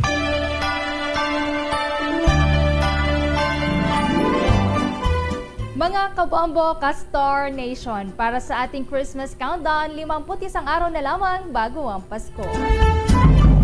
At live nationwide, worldwide, via satellite mula sa Bombo News Center Makati, kami po ang naghatid ng mga balita. Ako si Bombo Everly Rico. Ako naman si Bombel Maracol para sa Pambansang Radyo ng Pilipinas, Basta Radyo, Bombo. At sumainyo ang kalipunan ng maiinit at pangunahing mga balita sa Bombo Network News. Hatid sa inyo ng Pambansang Radyo ng Pilipinas, Bombo Radio Philippines. Paradyo Bombo! 5 dekada nang nagtataguyod ng katotohanan. 5 dekada nang nagtatanggol sa mga mamamayan. Patuloy na nagsasaliksik at mabilis maghatid ng mga balitang siksik at malaman. Patuloy na nangunguna sa mga issue, drama, promo at serbisyo publiko. Ito ang Bombo Radyo Bacolod, ang pambansang radyo ng Pilipinas. Paradyo Bombo! Bombo Radyo Bacolod. Number 1! Paradyo Bombo! Oras sa dari sa Bombo Radyo Bacolod, 2 minutos ang nakaligad sa takna ng alas 8 sa aga. Welcome diri sa pagbangalagad isang bombohanay big time adlaw sang Webes Petsa 4 sa bulan sang Nobyembre sa mga tig 2021. Labing unang adlaw sang Webes ka 11 ng bulan sa mga year 2021. 51 diyas na lang ang nabilin antes ang adlaw sang Paskwa. Natamya mga taga-palamati diri sa maya syudad sang Bacolod sa province of Negros Occidental, sa bilog nga Negros Island, sa bilog man nga Western Visayas, sa ring nga bahin sang kalibutan nga nakatutok na pinaagi sa Facebook Live sang Bombo Radyo Bacolod. Welcome diri sa pagpangalagad sang Bombo Hanay Big Time. Agal syempre sa mga nakatutok man sa YouTube account sang Bombo Radyo Bacolod. Sa mga aga mangin kaupod ang inyong alagad si Bombo Erdin Bayonita. Pagtanay kita asalasan Wava Media ang atak na sa mga aga sa pagadulong sa inyo sa mga balita lokal, mga balita nasyonal, mga balita sa luwas ng pungsod sa mga balita sa batag sa ginambang kag balita sa artista. Aron sa mga balita sa mga tubiko nga mangin sentro sa ngaton nga talakayan subong nga aga sa mga balita nasyonal. Presidente Rodrigo Duterte nagamando sa DILG nga dagdagan sa nga pina o kon sanction ang mga LGUs nga mayara sa nga kapaslawan o kon kapaltahan sa COVID-19 vaccination efforts. Labi na sa mga LGU diri nga daw kahinaya gid sa nga roll out sa nga vaccination kontra sa coronavirus. Sa may National Capital Region siling diri sa grupo sa mga alkalde ang ilang target population ang mabakunahan na o kung fully vaccinated na sa Pebrero tuig 2022. Inang 100% na gid bala sa target population. Sa iban na pang mga balita nasyonal, pinapunta riyan na sa Department of Health ang pagsugod sa COVID-19 vaccination para sa mga kabataan nga nagaedad ansang below 12 sa masunod nga tuig. Tige na siguran na ni naton ang vaccination o kanang pediatric vaccination kinapatublokan na diri sa bakuna ang mga kabataan nga nagaedad sa 12 to 17. In fact, tamayo manining senyales sa because tinaganubo na giman ang kaso sa COVID-19 sa Pilipinas. Kaya kahapon ang ginreported diri sa Department of Health nga nagadangat sa 1,591 lang ang bag-o nga mga COVID-19 infections. Sa iba na pang mga balita national, pina-target sa Department of Health ang mapagwa na o kon na release na ang ining policy para sa paghahatag sa booster shot para sa mga health workers sa buong nga bulan sa Nobyembre. Kaya sa damlag lang again target diri ang paghahatag sa third shot by November 15. Sige, update na to na sa batagaw sang politika. Bayagin na buyan naman na kapon ang statement diri ang kampo ni President Rodrigo Duterte nga isa kuno sa ginakonsiderar sa ngaton nga Chief Executive ang pagpadalaga na bilang senador sa Mayo tuig 2022 nga eleksyon. Sa mga balita international, amin Ato sa karon ang Pentagon o kanang US Department or Defense Department of Banwa nga gina-expand pagid sang China ang ilang nuclear arsenal mas madasig pa sang nga ginapaabot. Sa mga balita lokal, mga balita diri sa ato na sa maya syudad sang Bacolod, probinsya sang Negros Occidental, mga resource persons sa mga nakapod naton sa mga aga diri sa ato na sining palatuntunan. Kasunod sa ning pagpirma sang kontrata sang Commission on Elections para sa pag-deliver sa mga logistics sa kinanglanon naton para sa May 2022 elections. May pila diri ka mga grupo nga nagaduso nga dapat i-cancel sang poll body ining kontrata sa May F2 Logistics. Ang kompanya nga ginapanagyahan ni Dennis Uy, isa sa mga naghatag sa dakong campaign fund kay President Rodrigo Duterte. Sanga siya ang nagpadalagan na bilang presidente sa tuig 2016. Ang inakapod nato na karon ang convener sang kontradaya kay ti ang pahayag man nakapon sang Commission on Elections nga ti wala man diri sang conflict of interest. Sa mga inakapod nato na karon si Professor Danilo Araw. Hapon aboning mando ni President Rodrigo Duterte sa Department of the Interior and Local Government nga dapat i-sanction ang ini mga LGU kagilang mga local chief executives nga hindi o kung wala nag-perform sang maayo in relation sa COVID-19 vaccination program sang gobyerno. Di naman na problema ang bakuna. In fact, tuman ganin nga pagpasalamat ni President Rodrigo Duterte sa mga pungsod nga nagatag sa aton sang donasyon. Nagapadalaman na diri, nagainabot naman namang ginbakal na to ng mga bakuna. Kasi mapa na to nakaroon na sang reaksyon na diri si Governor Bong Lacson. So far, so good man niya ang aton nga COVID-19 vaccination program. In fact, nagasugod naman na kita sang roll-out sang vaccination sa mga menor de edad nga nagaedad 12 tubdo 17. Kadungan na sa niya Banwa, ginamando man ni President Rodrigo Duterte ang pagkuha sang mga LGU sang suporta halin sa Armed Forces of the Philippines. Pwede man na diri nga magamit ang ilang sining mga asset.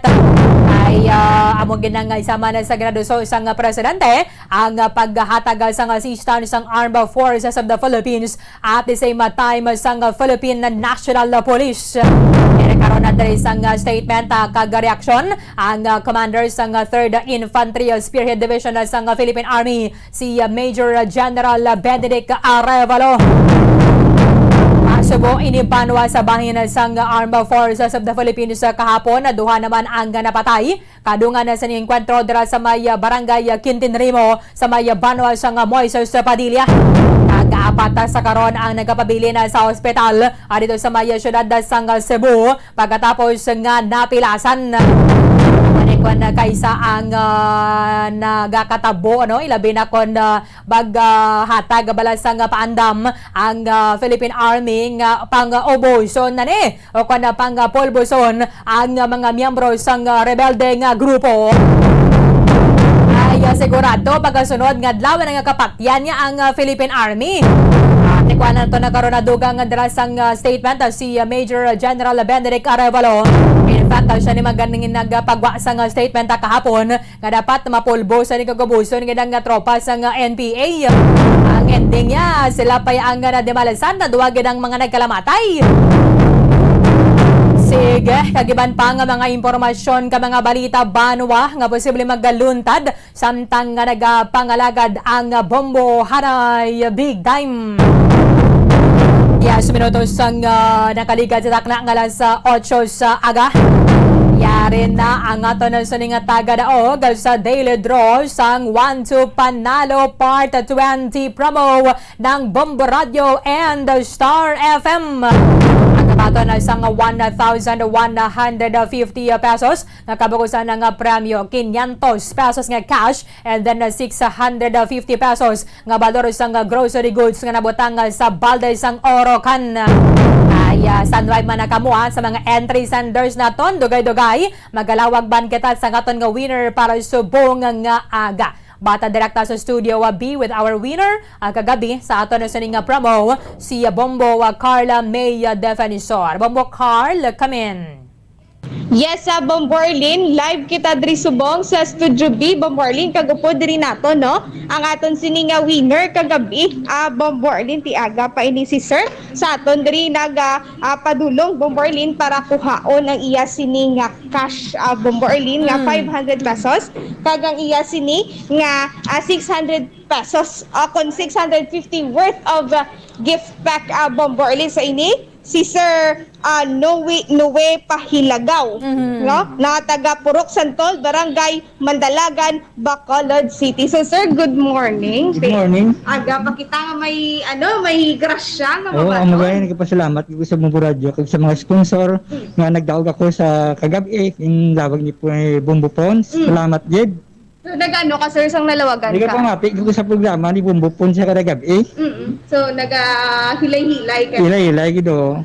Di sa pagkabati mo nga ikaw nagdaog. Tinitumbo ang nagtumbo man sa kalipay kag ang asawa ko. So kanami gid no. So Bomborlin na nalipay gid ini si sir no. Ti nagapahunay-hunay na ini sila samtang nagapamati sang zona libre kagabi. So sir, anong imo sini nga obra sir? Ara sa Gaysano, head ako sa maintenance bla, mga housekeeping. Oo.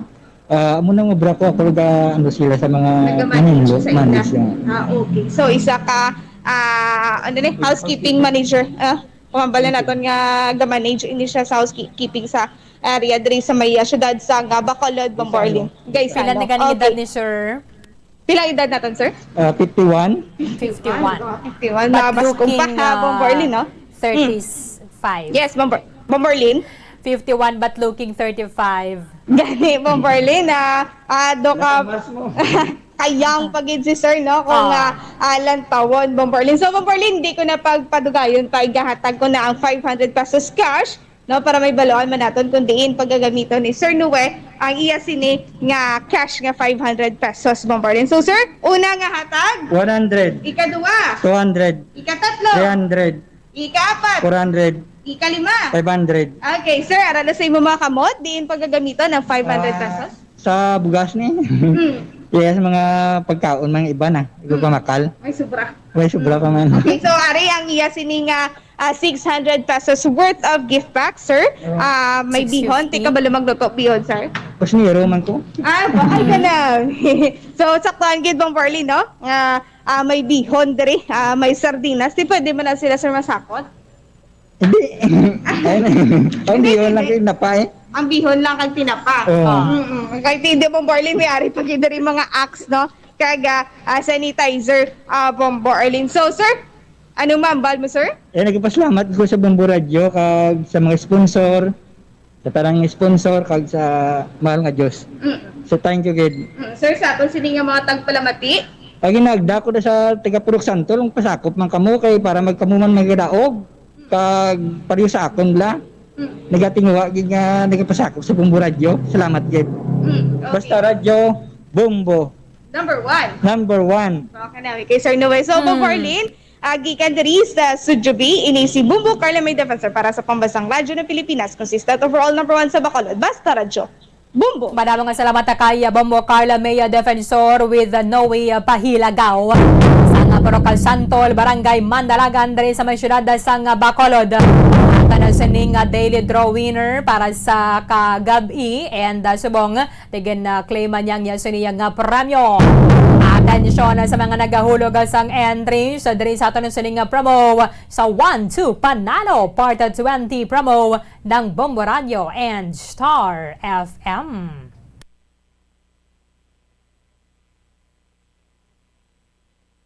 One, two, Panalo Part 1B sa Bombo Radio at Star FM. Narito na ang isa sa mga daily winners. Sa oras nga 15 minutos ang nakaligad sa takna ng alas 8 sa aga. Yari ang ato na sining first daily draw winner para sa buong adlaw sa Miyerkules, Nobyembre 4. gina-check ni Sir Rodel Longaras, our FDA representative ng sining entry na gamit sa Silver Swan bilang proof of purchase. Taga 33C Alunan Baybay, Barangay 35 Bacolod City. 33C Alunan Baybay, Barangay 35 Bacolod City. Congratulations, Tita Salanap. Tita Salanap, sang Alunan Baybay, Barangay 35 Bacolod City. Ikaw ang nga tagdaog, alas 8:15 sa subong aga. You have until 12 or 2 to 15 p.m. karon sa pag-claim sa imong premyo. Kadalasan nga duha ka valid identification card with a picture. Sa liwat, Ma'am Tita Salanap, ikaw mga nga taga-daog, alas 8:15 subong aga. Congratulations!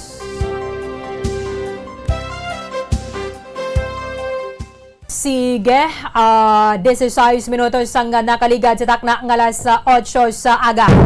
Narinig kita sa ato na sa nga tobiko sa buong aga kaya may pila ka mga poll watchdog na nagapanawagan sa may Commission on Elections nga kanselahon ang ining 536 million pesos nga delivery contract nga gin-award sa sining firm o kompanya nga naangot man kay President Rodrigo Duterte. Kani ang ginapanagyahan ni Dennis Uy and naghatag sa dako man nga campaign fund sa nagpadalagan si President Rodrigo Duterte sa tuig 2016. Wati panindugan na diri sa Commission on Elections nga wala man sa conflict of interest na sining nasambit ang transaction. Yara sa kalinya ang convener sa kontradaya, Professor Danilo Araw. Sir, live po tayo sa Bombo Radio Bacolod. Kasama po ninyo si Bombo Erlin. Magandang umaga po. Magandang umaga sa iyo, Erlin, at sa lahat ng mga tagapakinig po ng Bombo Radio.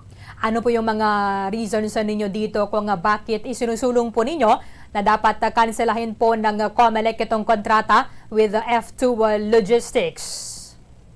Kailangan kanselahin yung kontrata sapagkat napaka-anomalous nito. Pwede mong sabihing legal, kaya lang malinaw yung conflict of interest kapag ang mangangasiwa ng warehousing, delivery, and storage sa darating na halalan ay may direktang connection po sa Malacanang.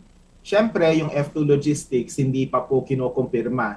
Wala naman silang pahayag sa media kung sino yung nagme-may-ari sa kumpanyang ito. Pero batay po sa mga public record at batay na rin sa mga dating na-report sa media, kilalang-kilala naman po kung sino siya. Gaya ng nabanggit nyo kanina, siya po ay walang iba kundi si Dennis Uy na nag-contribute ng at least 30 million pesos. Batay sa opisyal na dokumento mula sa COMELEC, yung tinatawag na Statement of Campaign Expenditures o yung SOSE. Aha. Okay. So, ano po yung mga worries sa ninyo dito, sir? Kasi sinasabi din naman ng COMELEC na wala pong conflict of interest sa ganitong kontrata. Okay. Ang sabi ng COMELEC, walang conflict of interest in the sense na legal daw ang kontrata, everything is above board. In fact, pwede mo pang sabihin, ang F2 Logistics may dati ng partnership with COMELEC noong 2018 at 2019 elections. For the same scope then and for the same reasons. Ang problema lang ngayon, dalawang punto. Being legal and being above board doesn't mean that it is right. Pwedeng legal yan pero hindi tama. Tapos pangalawang punto, kumpara noong 2018 at saka 2019 elections, ang mangyayari po sa 2022 ay presidential elections. Mas malaki po ang at stake dito. At in fact, kung titingnan mo yung datos mula sa COMELEC pa rin, mas mataas ang voter turnout kapag presidential election cycle. Case in point, nasa 75.8% yung voter turnout nung 2019 elections. Tapos nung 2016 elections na presidential, nasa 81% yung voter turnout. Kaya mas malaki yung at stake dito. Tsaka ngayon, ang laki ng kontrobersya hinggil sa mga tumatakbong mga kandidato at ngayon nga kahit si Duterte mismo hindi natin alam kung tatakbo ba siya bilang senador o baka mag-assume uli siya ng pagiging vice presidential candidate batay sa mga pahayag ng ilang mga tumatakbo na willing yata na maging placeholder niya o ng kung sino man.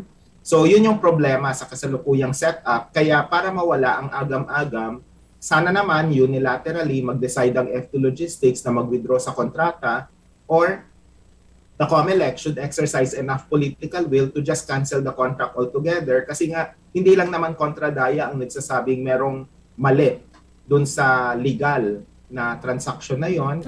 Marami pang mga grupo at individual po. Sir, yung nasa ilalim ng kontrata ng COMELEC, yung kanilang itatransport lang naman is yung mga equipment, mga forms, supplies, and paraphernalia sa CAR, Cordillera Administrative Region, yung Ilocos Region, yung Central Luzon, and then nationwide na talaga ito, sir, ano? Buong bansa Apat na lots. Opo, 4 lots po kasi ang nakalagay dun sa 32-page contract. So essentially po, nationwide na po talaga yung scope. Alam mo, Erlyn, buti nabanggit mo yan, kasi yung isa pang anggulo na dapat nating tingnan, sapat ba talaga ang 536 million pesos na bid nilang presyo for an operation that's nationwide? Ang projected contract price po kasi niyan 1.6 billion. So ang bid price nila ay nasa less than 1/3 of 1.6 billion. Kaya siguro magandang tanungin yung mga may karanasan sa courier services na highly secured at sensitive yung mga i-deliver, kaya bang magampanan yung gawain sa halagang 536 million lang tapos nationwide pa? Kailangan pag-aralan din po yun. Sir, yung parang approved budget of the contract is more than 1 billion. So yung kanilang bid price dito is almost half, sir, no?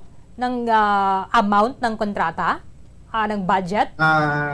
Okay, nasa 1.6 billion po. So around 1/3 po yung 536 million. 1/3. Talagang more than 1 billion po dito yung na mas mababa yung in-offer nila. Apo. Tama po yun.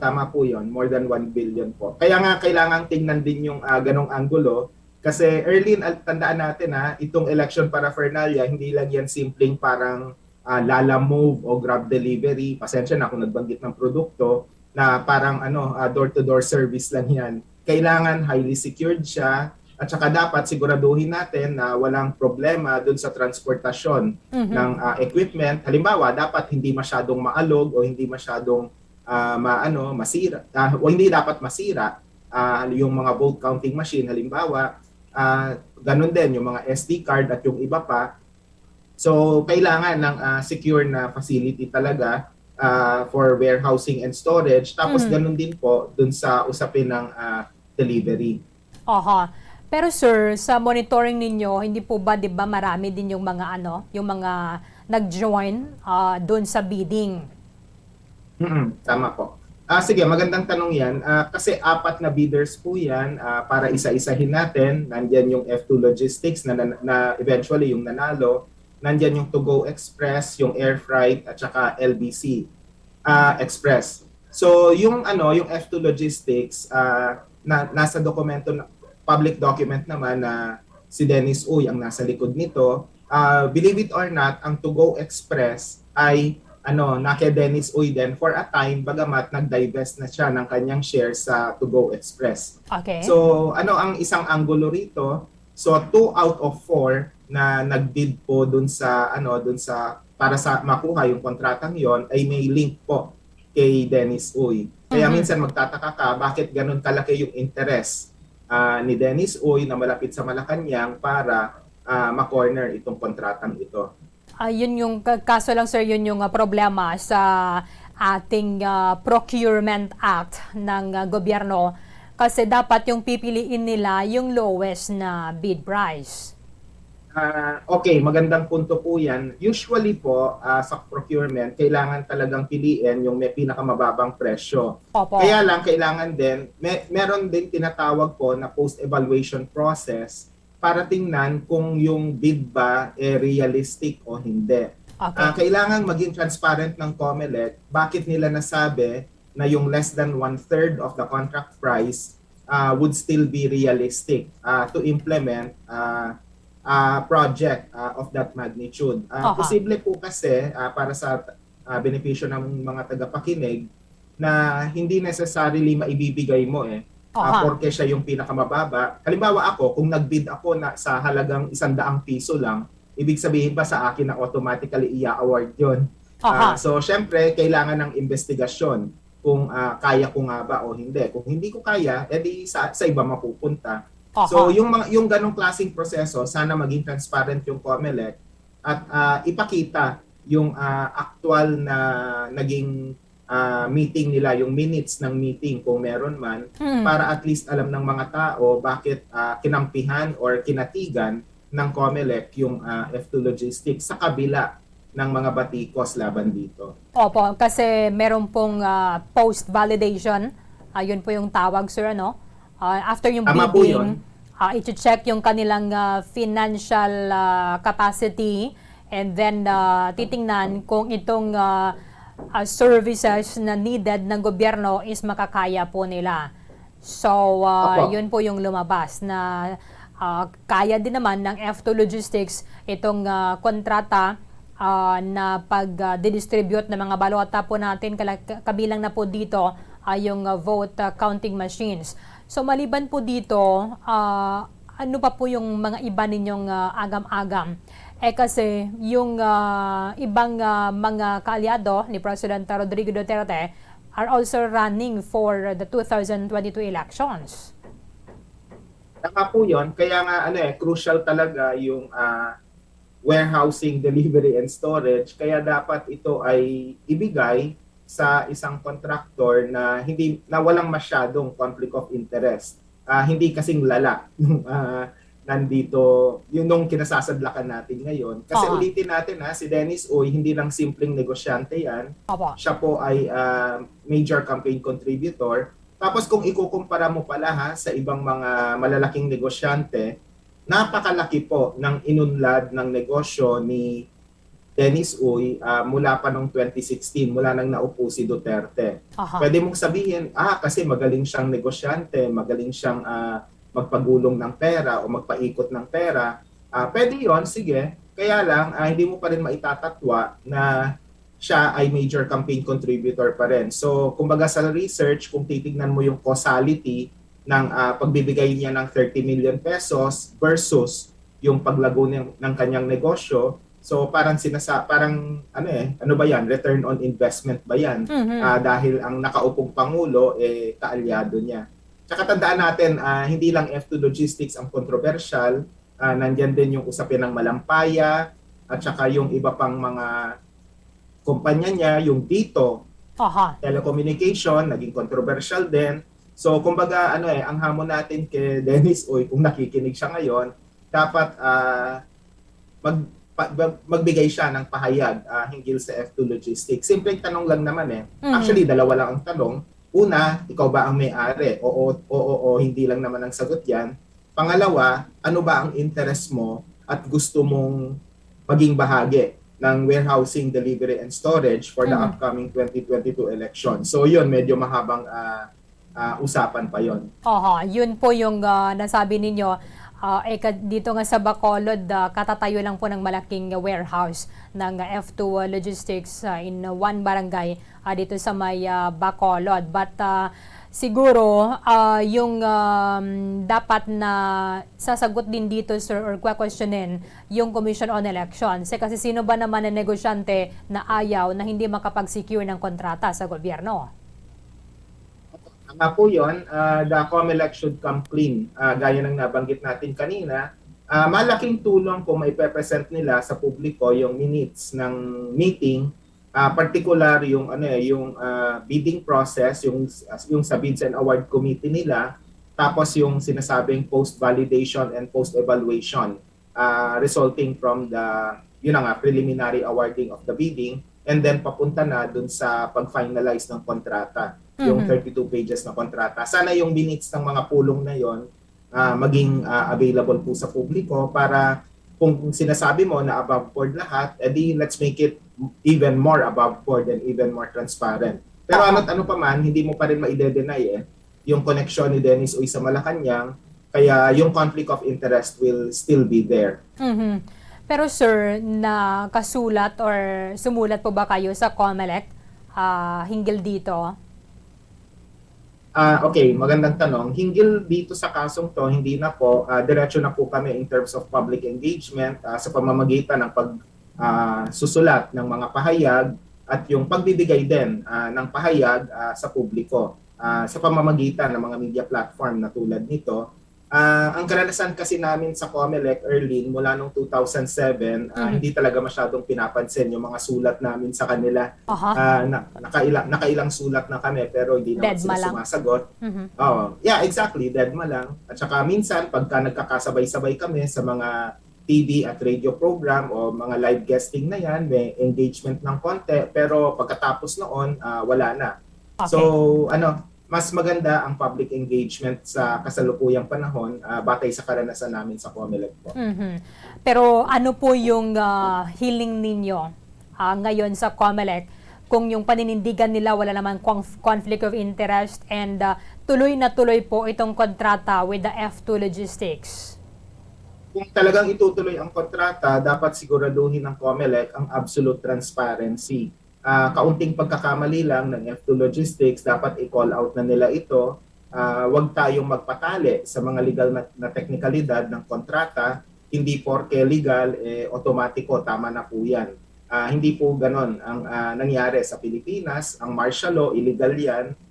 Pero merong legalidad yan sa usapin ng batas. Pero mali pa rin. Ang People Power 1 noong 1986, technically illegal kasi wala namang legal na batayan yung People's Uprising, pero yun naman tama.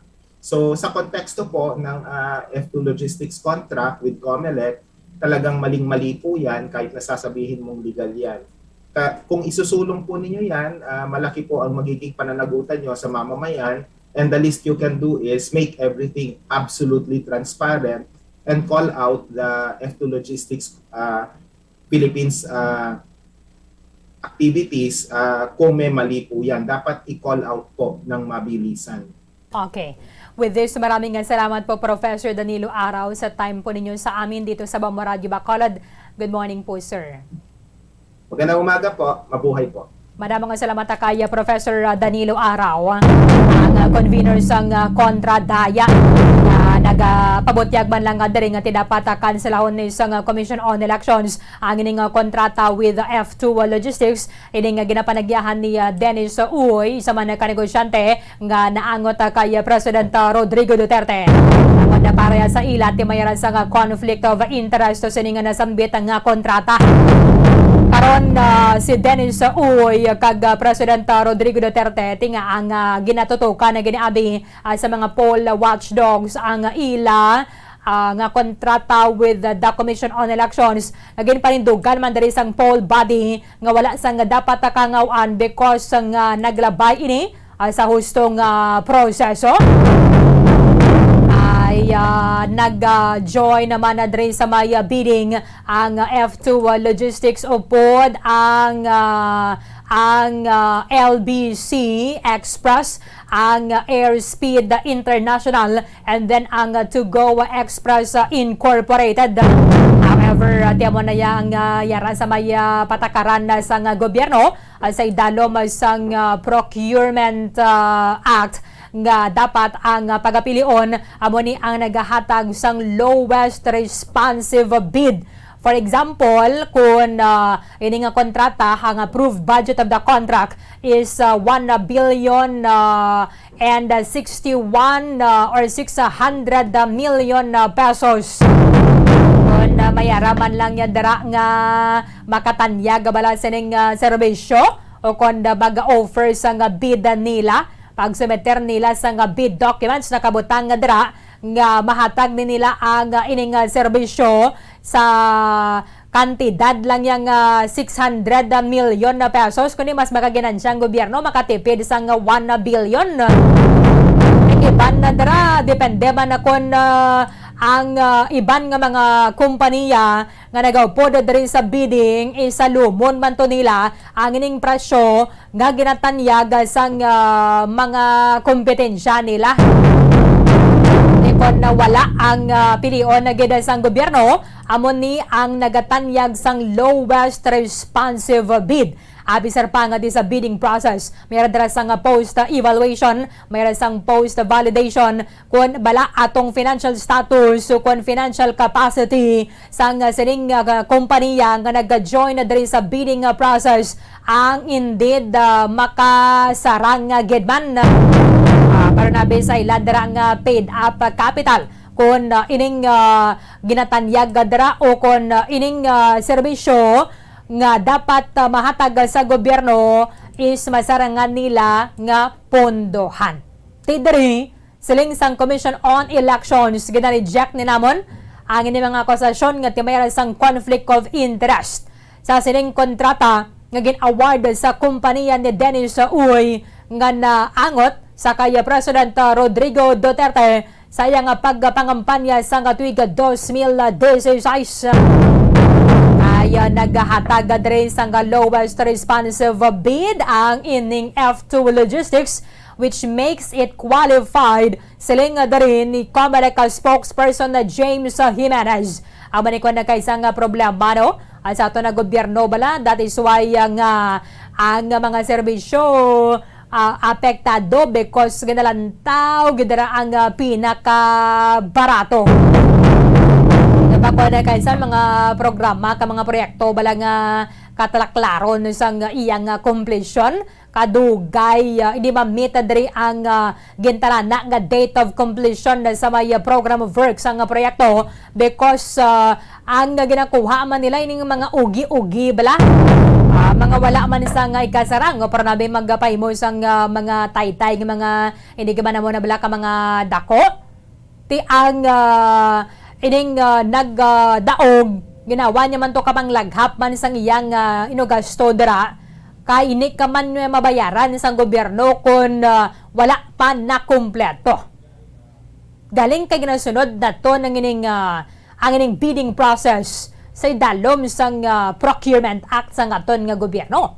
Tisiling diri sang Commission on Elections ginlantaw gid ang ining conflict of interest, gin-check sang Bids and Awards Committee, and it was found there really was no grounds to say there was conflict of interest. Kaining F2 Logistics, in fact, bago lang ni gani patindog ang ilaman nga bodega bala, diri sa may syudad sang Bacolod. Pagkanto ka dira sa may Morishabla, malabayan mo ni Bombo Harold. F2 Logistics responsible for transporting election materials para ni isang vote counting machine and mga iban pang mga kinanglano na diri, mga paraphernalia just like ang ining mga balota and or election equipment, mga forms, mga supplies and paraphernalia. Padulong sa Cordillera Administrative Region, Ilocos Region, Cagayan Valley, Cagasamang Manang Central Luzon for 106 million pesos. Padulong sa Metro Manila, Calabarzon, Mimaropa, and Bicol for 123 million pesos. Kag sa mga reyon dari sa aton sa Visayas sa balor nga 121 milyones pesos. Kag sa mga region sa Mindanao sa balor nga 186 milyones ka pesos. Tawa nila daring kung iba na gani nga mga nag-upo na dari sa may bidding, why sila nagsalom sining 4 or 536 million pesos nga gintanyaga sang F2 Logistics. Diba si kung hindi ma-meet agad bala ang dapat nga ihatag din nila nga serbisyo sa pagpatigayon na ton isang eleksyon ay dapat sila ni matransport sa mga vote counting machines to and from election precincts. Ang ining mga makina, sino kay Secretary kay Comelec Director James Jimenez, igabutang ni sila maybe 3 to 4 days before election day. When you receive the machine, you will find out right then and there you're going to have what we call the final testing and sealing. Kaya ginapatambungan man ganin sang Comelec ang ining final testing the ceiling balasang makina antes ang pagpatigayon na gid sang pinili ay to make sure nga ini sila ang preparado na gid.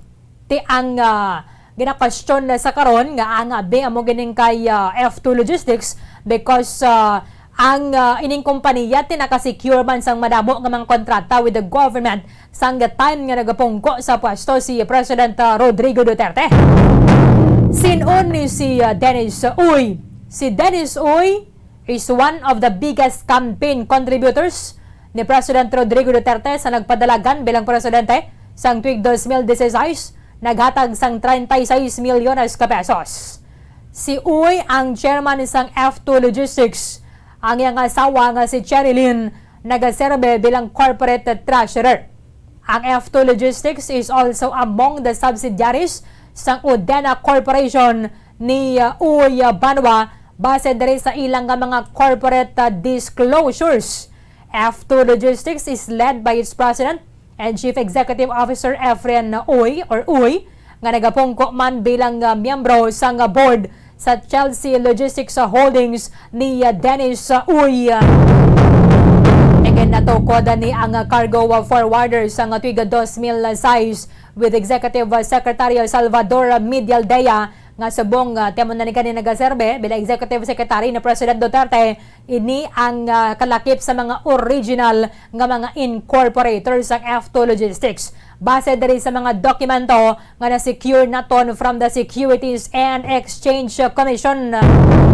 Ini kaso sining relasyon man ni Dennis Uy kay President Rodrigo Duterte inpasalig din nagligad sang pinuno sang COMELEC nga si Sheriff Abbas nga dapat lantawon gid sang Special Bids and Awards Committee ang ining ownership sang F2 Logistics.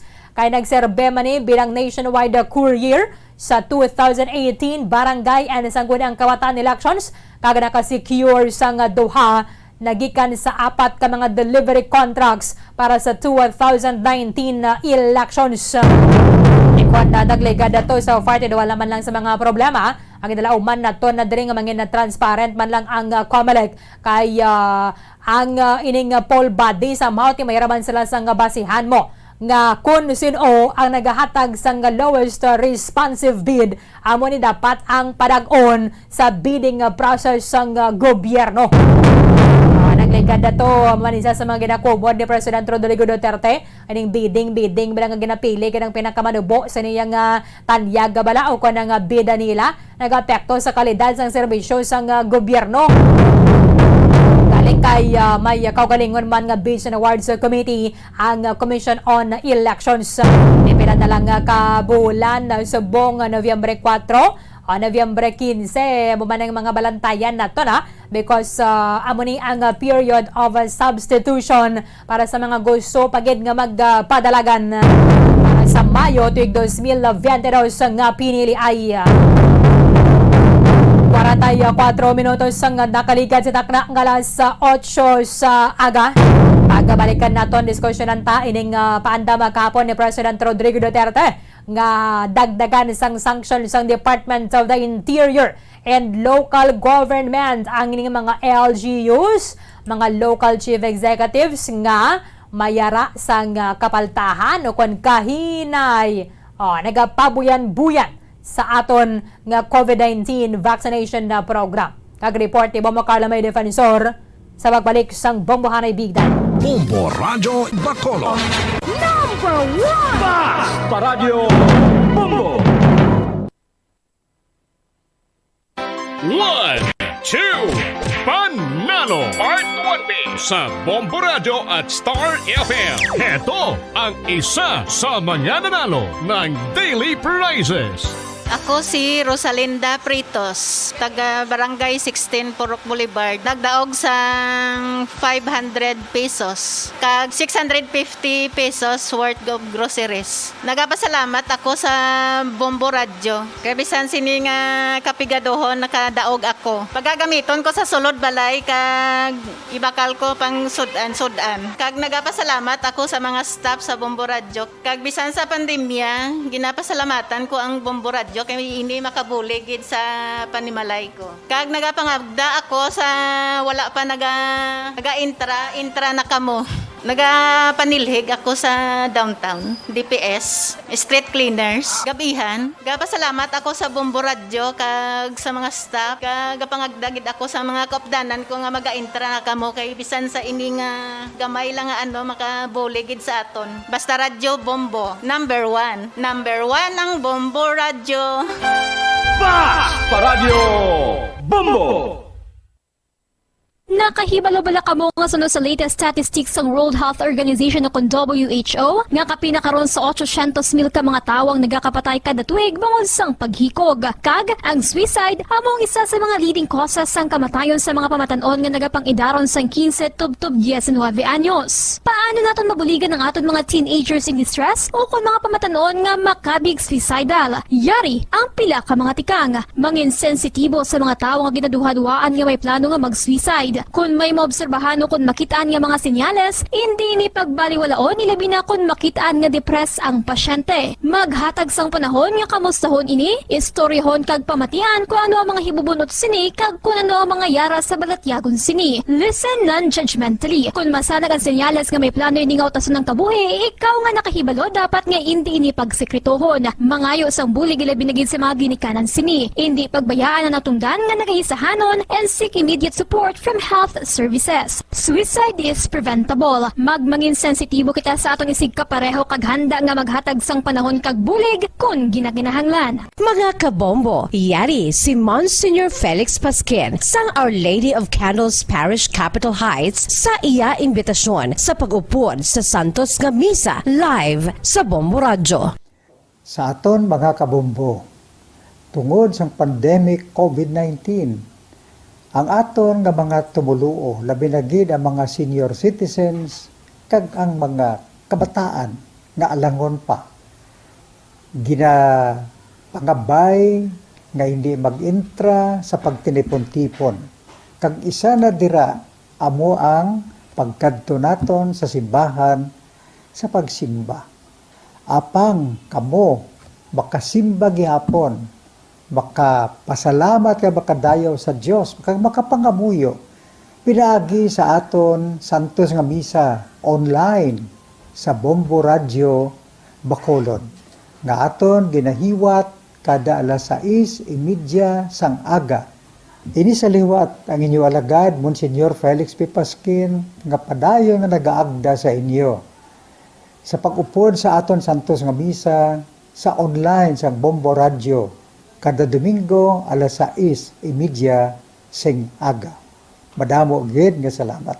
Ang pagbinuligay sa tiun sang pandemya, tuman ka-importante. Apang antes kita makabulig sa iban, unahon naton anay atipan ng aton tagsa kakaugalingon. You cannot take care of others if you do not take care of yourself. Base sa World Health Organization kung WHO, na sa tiun karon sang pandemic, madamo ang ginaigo sang stress. Pila sa masanag nga mga emotional symptoms nga maangon sa stress, ginakipansang pagbatsyag sang kahadlok, pagkasubo, kag kaakig. Sa bahin sang physical symptoms, nagabatsyag sang pagkasakit sang ulo, may kabudlayan sa pagtulog kapag kaon. Sa bahin sang behavioral symptoms, nagakadulaan na sang gana o kon motibasyon sa pagtrabaho. Nagataas ang pag-usa sang alcohol o kon drugs, kag wala na nagatambong sa mga ginapakigbahinan sa tunga religious, spiritual practices. Magun sini, iyari ang pila ka mga panugyan sang WHO agud nga makalikaw kita sa stress. Lingawon ang kaugalingon, pinaagi sa paghimo sa mga aktibidad nga imo gina-enjoy kag ginakaluyagan, kaangay sang pagbasa, pagkulokanta, pagsaot, pagluto, gardening, kag iban pa. Mag-exercise physically every day, magtulog sang temprano or getting enough sleep, eat well, kag ang pinakaimportante sa tanan, magpangamuyo. Subong nga mayara sang coronavirus pandemic, isa sa pinakamabudlay nga butang amo ang idi naton makita ang aton nga kontra. Gani, dapat mangin mahinalungon kita kag nagasunod sa minimum health protocols nga ginapatuman. Magluwas dira, nakaibalo-bala kamo mga kabombo nga dapat man nga i-disinfect ang mga cellphones agud malikawan ang virus. Santo sa pagtuon, ang isa ka typical nga cellphone user ang nagtandog sang cellphone sang 2,617 ka beses kada adlaw. Apang kon extreme cellphone user ka naman, ginatandog mo ang imo gadget sa masobra sa 5,400 ka beses sa isa ka adlaw. Paano i-disinfect ang mga cellphones? Una, dapat i-shutdown ini anay kagkuhaon sa case antisilimpyuhan. Sunod, bason ang tela sang tubig nga may lakot nga habon o kon rubbing alcohol. Pwede man magamit sang wet wipes nga may 70% isopropyl alcohol. Gamit ini, krapuhan ang screen, likod kag kilid sang cellphone. Siguraduhon nga wala sang moisture nga magasulod sa mga port. Siyempre, limpyuhan man ang phone case antes ibalik diri ang cellphone.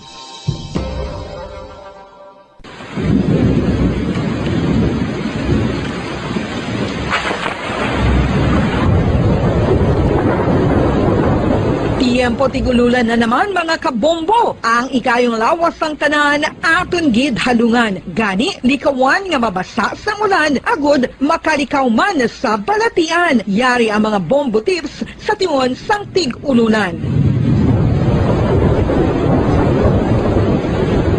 Masami nga magdalagid sang payong. Kung wala sang payong, magdala sa mga butang nga sarang makaprotekta sa imo kung maabdan sang ulan, kaangay sang raincoat o kon jackets. Likawan ang trangkaso o kon anuman nga pamalatian nga nagaguluwa sa tion sang tigululan paagi sa pagpabilin nga hindi mabasa sang ulan. Magdala sang extra towel o kon tuwalya kag mga bayo bilang ilislan agud madasig nga magmalak in kaso gid man nga mabasa sang ulan. Magpabilin sa mga lugar nga may atop o kung sarang mapasilungan samtang nagahulat sang salakyan. Likawan man nga mag-ubog sa tubig baha, ilabi na kung ikaw ang may pila sa tiil o kung din man nga bahin sang lawas. Ang ihi kag iban pa nga body fluids gikan sa mga infected nga sapat mahimo magtugas sang leptospirosis. Ang pag-angkon sang leptospirosis delikado o kung makamamatay. Sarang ini makatugas sang kidney damage, meningitis, liver failure, respiratory distress, kag ang pinakamalala, ang kamatayon. Kung hindi malikawan nga mag-ubog sa tubig baha, magsuksok sang butas.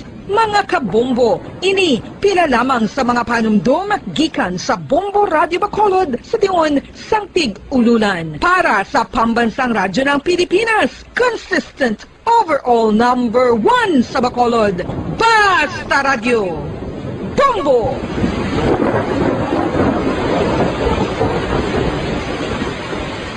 Ano ang RA 9003? Yari ang mga butang nga dapat mo mahibaluan angon sa Ecological Solid Waste Management Act of 2000. Ang Section 10 nagamando sa decentralization sang waste management o kung paghaboy sang basura. Sa iya implementing rules, ginamanduan ang mga barangay nga magtukod sang Barangay Solid Waste Management Committee. Ano ang mga katungdanan sang Barangay Solid Waste Management Committee? Pagbahin-bahin kag koleksyon sang madunoton, makompost kag ma-recycle nga basura, pagtukod sang materials recovery facility, pagsumiter sang bulanan nga report sa munisipyo, pag-organisar sang multi-purpose environment cooperative o kon asosasyon. Pagbalay sang solid waste management program sang barangay, pagpain kag pagpangita sang pondo, pagpahamtang sang core coordinators. Ang Section 21 nagamando sang pagbahin-bahin sang basura sa ginhalinan sini kag sa pagpatuman sang no segregation, no collection policy. Ang Section 32 nagamando sa pagtukod sang materials recovery facility sa kada barangay o kon clusters sa mga barangay.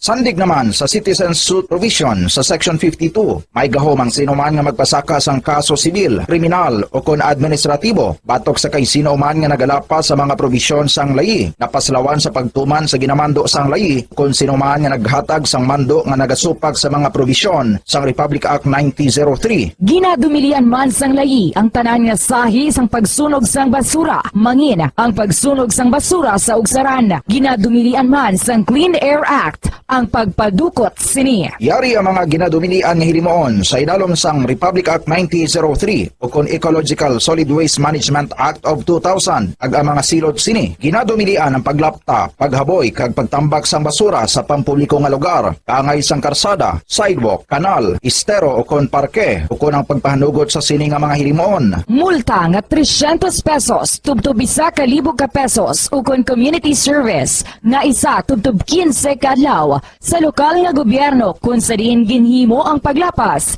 ukon pareho nga silot. Ginadumilian ang pagpatigayon o kon pagpadalagan, pagkolekta o kon pagbiyahe sa mga kagamitan na may paglapas sa operasyon na pangpanilo o kon permit sandig sa RA 9003. Ginadumilian man ang pagsunog sang basura. Silot, multa nga 300 pesos tubtob 1,000 ka pesos. Ukon community service nga isa tubtob 15 ka adlaw sa lokal nga gobyerno kung sa diin ginhimo ang paglapas ukon pareho nga silot. Ginadumilian man ang pagpakolekta o kon pagpahanugot sa pagkolekta sang wala mabahin-bahin nga basura. Illegal nga pagpatukod sang balay sa open dump kag landfill. Silot, multa nga 1,000 ka pesos tubtob 3,000 pesos ukon pagkapreso sang isa tubtob 15 ka adlaw sa lokal nga gobyerno kung sa diin ginhimo ang paglapas ukon pareho nga silot. Pagsimpon sa mga nabahin-bahin nga recyclable sa iban pa nga basura sa salakyan o kun bulutangan nga ginagamit sa pagpangolekta sang basura. Silot, sa una nga paglapas, multa nga 5,000 pesos kag duga nga 5 tubtob 10%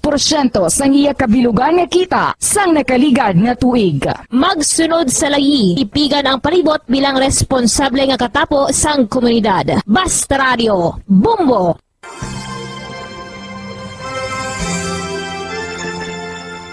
His Excellency, Most Reverend Patricio A. Bozon, SDB-DD, Bishop of Bacolod, sa iya imbitasyon nga aton updan ang Santos nga Rosario sang Bombo Radio Bacolod. Ako nagakalipay nga may mga initiatives, mga grupo, and in particular, may initiative gali ang Bombo Radio nga mag Holy Rosary every 9 o'clock in the evening. Kabay pa nga aton updan ang mga tumuloon naton nga nagapangamuyo paagi sa sini nga radio station sa pagpangamuyo sa Santo Rosario. Kabalo kita nga all through the history of the church, particularly in very difficult times, in times of the plagues and calamities, our Blessed Mother was always the first protectress of her children. So katahom, and I congratulate Bombo Radio for initiating this very, very beautiful practice of gathering our people, our listeners, to join in the praying of the Holy Rosary. Madaming salamat po.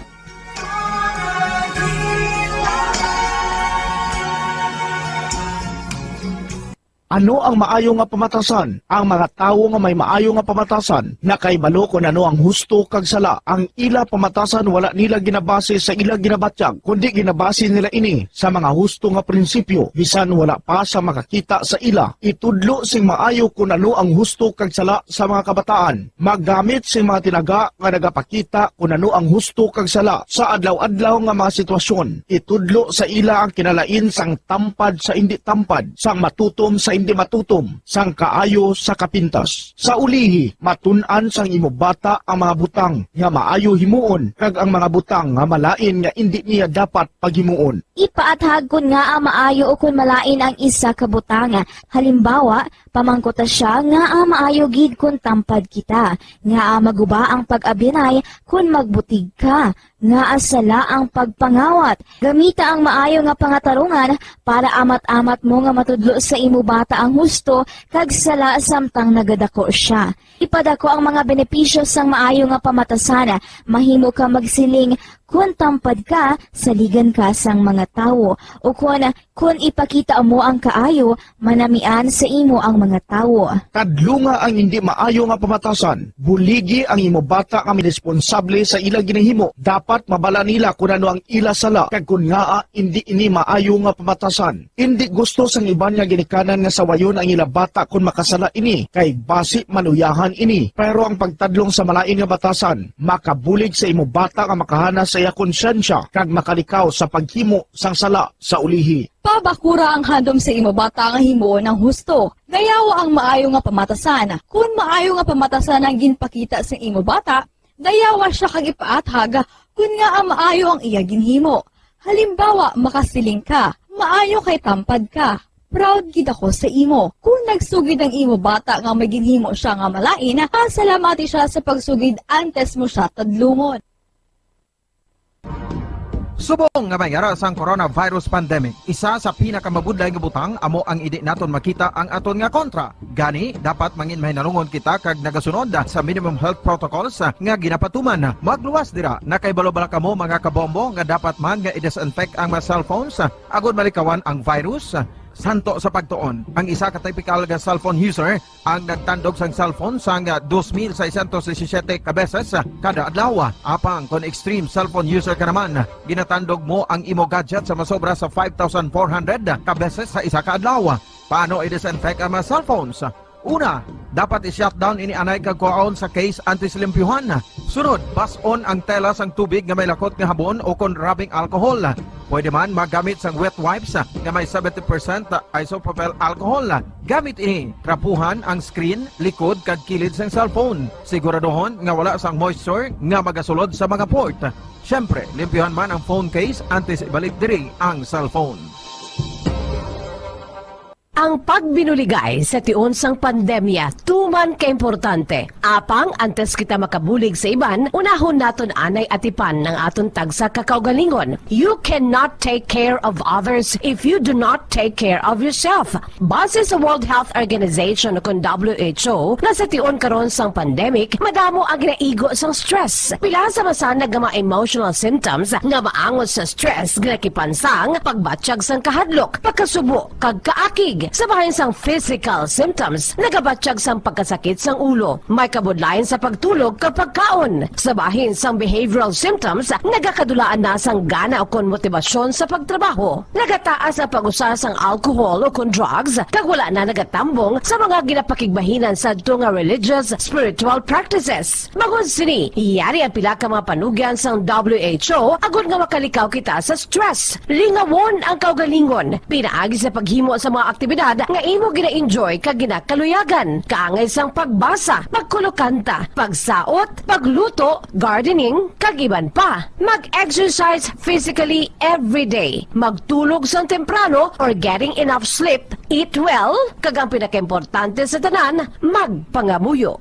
Mga kabombo, yari si Monsignor Felix Pasquin sang Our Lady of Candles Parish Capitol Heights sa iya imbitasyon sa pag-upod sa Santos nga Misa live sa Bombo Radio. Sa aton mga kabombo, tungod sa pandemic COVID-19, ang aton nga mga tumuluo, labi na gid ang mga senior citizens kag ang mga kabataan nga alangon pa, pangabay nga hindi mag-intra sa pagtinipon-tipon. Kag isa na dira amo ang pagkadto naton sa simbahan sa pagsimba. Apang kamo makasimba gihapon, makapasalamat ka makadayaw sa Dios, makapangamuyo. Pinaagi sa aton Santos nga Misa online sa Bombo Radio Bacolod. Nga aton ginahiwat kada alas 6:30 sang aga. Ini sa liwat ang inyo alagad, Monsignor Felix P. Pasquin, nga padayon nga nagaagda sa inyo. Sa pag-upod sa aton Santos nga Misa, sa online sang Bombo Radio, kada Domingo alas 6:30 sing aga. Madamo gid nga salamat. Yari na ngalasan wabal sa aga. Balikan dari sa pagpangalaga dahil sa bombohanay big time. Si President Rodrigo Duterte kadungan dahil sa iyang talk to the nation kahapon ang nagamando dari sa may Department of the Interior and the local government nga dapat dagdagan sang sanction ang mga local chief executives sang mga LGU nga do nagapabaya lang diri kag mahinay bala ang dalagan sa ilang vaccination program. Ay aminado si President Rodrigo Duterte nga hindi na naton na problema ang supply subong, pero mayara sang mamonitor nga mga LGUs nga daw hindi bala kuno maintindihan ang kahinay sang ilang roll out sang vaccination. Pero timakita man naton yang ang syudad sang Bacolod kag probinsya sang Negros Occidental. So far ni kita na guilty dere no. Kay amo na kaktibo ang aton nga mga health officials, aton nga mga local officials, at the same time nagsugod na gani kita sang pediatric vaccination ag bakuna sang mga kabataan nga nagaedad sang 12 at tubtob 17 anyos. Tisiling ni President Rodrigo Duterte, nag-order ako diri sa kay Secretary Anyo sang DILG nga mapatuman na bikita sa mga necessary action against LGUs and local chief executives who are not performing nor using the doses given to them in a most expeditious manner. Kaya kahinaya sang roll out baladre.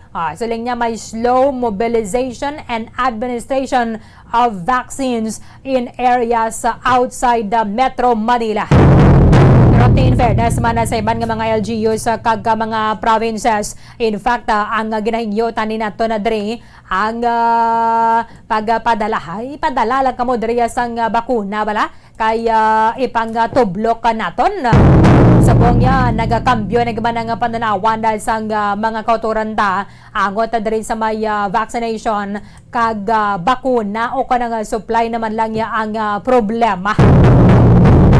Gani sa aton sa may syudad sang Bacolod, nagapatuman naman kita sang house-to-house vaccination parang mas madamo pag meraman sang vaccination sa mga bus nga inang nagakadto bala sa mga kabarangayan parang mas mapadasig ang ining paglabot sang bakuna sa mga pumuluyo. Ay tinaton malipod manigar may mga masako gid bala kag wala sang time nga magapadulong sa may vaccination centers. Balikan naton ang kabahin sang Talk to the People kahapon ni President Rodrigo Duterte. I have ordered Secretary Galvez, the PNP and the AFP to provide all the necessary support to our LGUs, particularly in the delivery of vaccines and mobilization of resources. I have also ordered Secretary Anyo to impose the necessary sanction against LGUs and local chief executives who are not performing nor using the doses given to them in a most expeditious manner. I will hold each and every LGU accountable for this. Gamitin na lang ang mga air assets ng PNP, pati AFP. Pagdating doon sa pag-deliver doon sa aeroplano, tapos pagdating doon yung TOG, yung mga helicopter nandyan sa will take over. Sila na ang maghatid doon sa mga municipal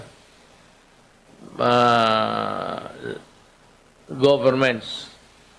Ang problema nito, kung pagdating doon, meron bang sufficient number of people who can do the task of injecting.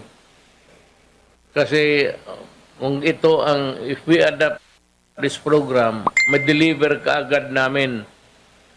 So, on hand, pagdating doon, total cellphone lang naman yan. Paalamin kayo na dadating yan sa PAL, then sa airport, then the helicopters will take over ng Air Force. Okay, so aboning mando ni President Rodrigo Duterte para sa mga LGUs dara pwede gid ka mga makapangayo sa nga bulig from Armed Forces of the Philippines sa Philippine National Police. Pero tiniman naton malipod manigar halin mapanasang pagasugod dagid bala sa nga pagdispatch sa mga bakuna sa mga kaprobinsyahanan yara na giba nga bulig sang aton nga mga otoridad. Isa nga dali niya Presidente Rodrigo Duterte, gusto ko nga magwa kamo sa nga suporta nga kinanglanon ninyo sa pag-carry out sang mass vaccination na campaign sang aton nga gobyerno. Kaya nag-warn sa mga local officials that they will be held accountable kung napaslawan nga mag-ubra sa nga ilang trabaho. Ay sila nga sang Presidente, nagpasalamat gani kita sa mga bakuna nga sunod-sunod na balang shipment nga mabaton naton alin sa mga kapungsuran and iba na diri ti donated naman na sa aton. So nagmando man siya diri kaya Secretary Carlito Galvez sa PNP kag sa Armed Forces of the Philippines to provide all the necessary support to our LGUs, particularly in the delivery of vaccines and mobilization of resources. Ginariterate diri sang Presidente ang instruction sa tanan nga mga hensya sang gobyerno to make sure ang mga LGU nga ni makalabot balasang daily job performance para nga malabot nato ng target nga 1 million jobs or more every day. Ti kon amo ni ang matigayo na giman na banwa ti labma dasig naton malabot ang herd immunity. Makabalik na sa normal no ang ato ni nga pagpangabuhi ini makatravel kita bala makahulag kita sang husto nga way na sa mga dabo pa nga mga requisitos ay ginnamanduan na diri ang aton nga mga tropa sang gobyerno nga kon pwede ti magbulig kay para sa ila not much concern na sa national level. Pero ang problema kung magabot ang mga bakuna sa mga regional and provincial destinations, dara kuno nagasulod ang problema. Galing kung ikaw dira LGU, ginapadalaan ka sa bakuna, mapabuyan-buyan ka pa, hindi ba? Kaya temo man ni ang gusto naton yung matabo mo because ang paagi parang makabalik sa normal ang aton sa nga pagpangabuhi is amo ni ang pag vaccinate o kung pag-inoculate sa kung hindi man gid 100% sa population naton at least malabot na ang 90%. Pwede diri magamit ang mga helicopters ng Philippine Air Force kag sila sa Presidente kung ginangladon man gid nga take over na dira ang PNP kag Armed Forces of the Philippines ti mo naton ilabi na para sa mga lugar nga kabudlay sang ila nga paghulag bala sa mga LGU sa dira nga kabudlay. Tisiling ganit rin ni Secretary Eduardo Anyo, magasapol siya sa mga gobernador, sa mga alkalde, as well as the regional directors ng Department of Health of Philippine, National Police, Bureau of Fire Protection, para nga hingyoon na diri sila nga pabaskogon na pagid. Intensify pagid ang vaccination initiatives. Target nato na diri kung pwede pa man lang malabot nato ng herd immunity mo by the month of December at least bisan paano merry na ang aton nga Christmas. Ano ang sabata diri sa 3rd Infantry Spearhead Division sa Philippine Army? Bombo Carlame Defensor sa report. Come in. Yes, Boforlin, so preparado no sa pag-assist sa pagsuporta ang katapos sa 3rd Infantry ako na Infantry Division Bomborlin sa pagtransport sa mga bakuna Bomborlin within Western Visayas ako na Region 7 and Region 6 Bomborlin. So preparado ini sila. So before pa lang Bomborlin suno kay Major General Benedict Arevalo, nag-assist na ini sila no sa pag transport sa vaccine kung gina-request ini sila akong kinahanglanon na ini sila Bomborlin. So before pa lang sang nag-roll out na ang vaccine diri sa Pilipinas, nag-assist na ini sila sa IATF para i-transport ang mga vaccine Bomborlin. So sundon ang mando ni President Duterte, bisan wala pag isang detailed nga directive Bomborlin nga gikan sa headquarters nila sa Visayas Command sa Cebu. So mag-provide kag mag-support ini sila since mayara naman sang direktiba si President Duterte. So preparado ini sila sa pag bulig sa IATF sa pag-transport Bomborlin. So far, dari wala man sang mga lugar nga naka-report bala, nga ginhalitan bala mga bakuna nila, magluwas lang gid ining why hunggod bala, hindi hunggod bala. Mayroon sa mga mga nasunog na mga bakuna, just like ang natabo sa may Zamboanga, Bombo Carl. Kaya actually, ti mga miyembro sa komunista nga grupo, pwede gina sila yung mabakunahan, pwede man lang sila yung pakuno-kuno nga sibilyan, kaya hindi mo man na-detect ya Bombo Carl.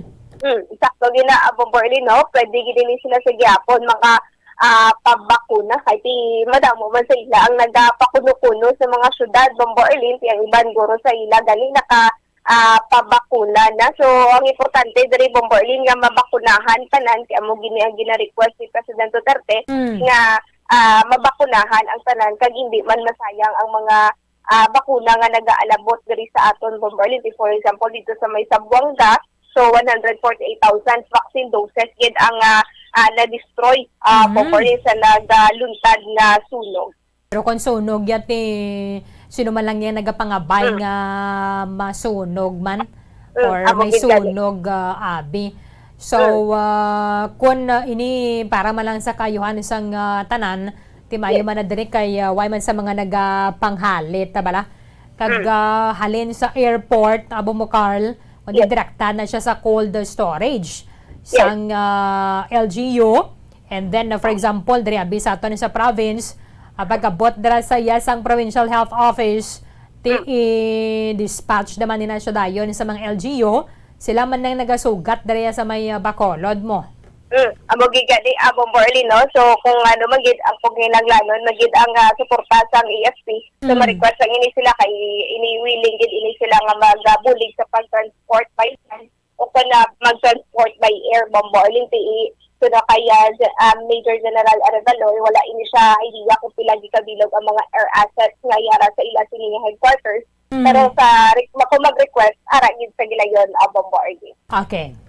So Bomborlin na pamatian nato na payag gikan kay Major General Benedict Arevalo.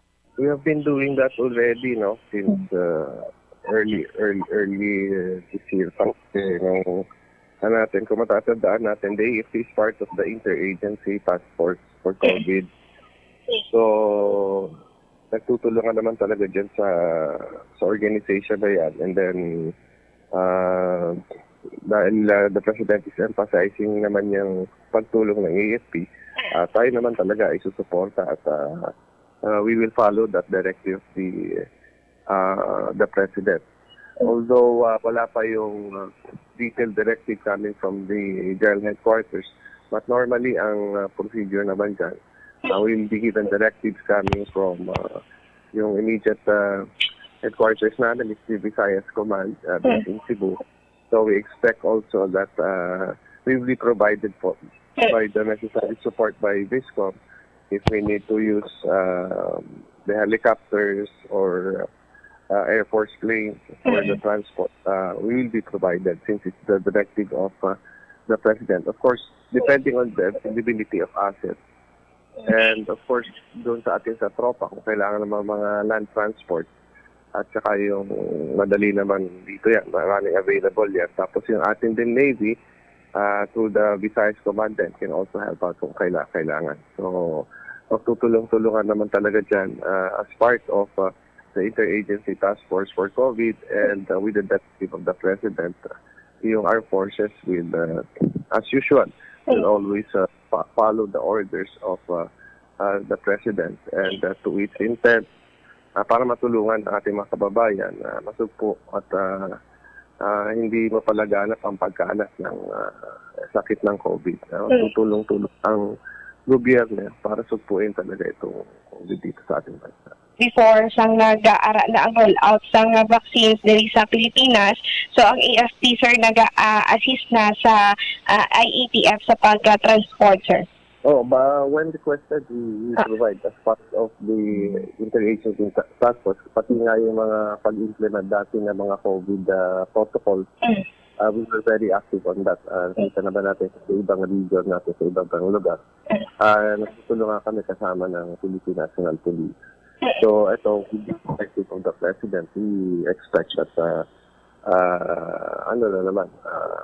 may involved na naman ang Armed Forces of the Philippines dito sa pag-distribute kung kinakailangan. So, although ang ating naman na-observe as part of the Interagency Task Force, yung ating mga NCUs,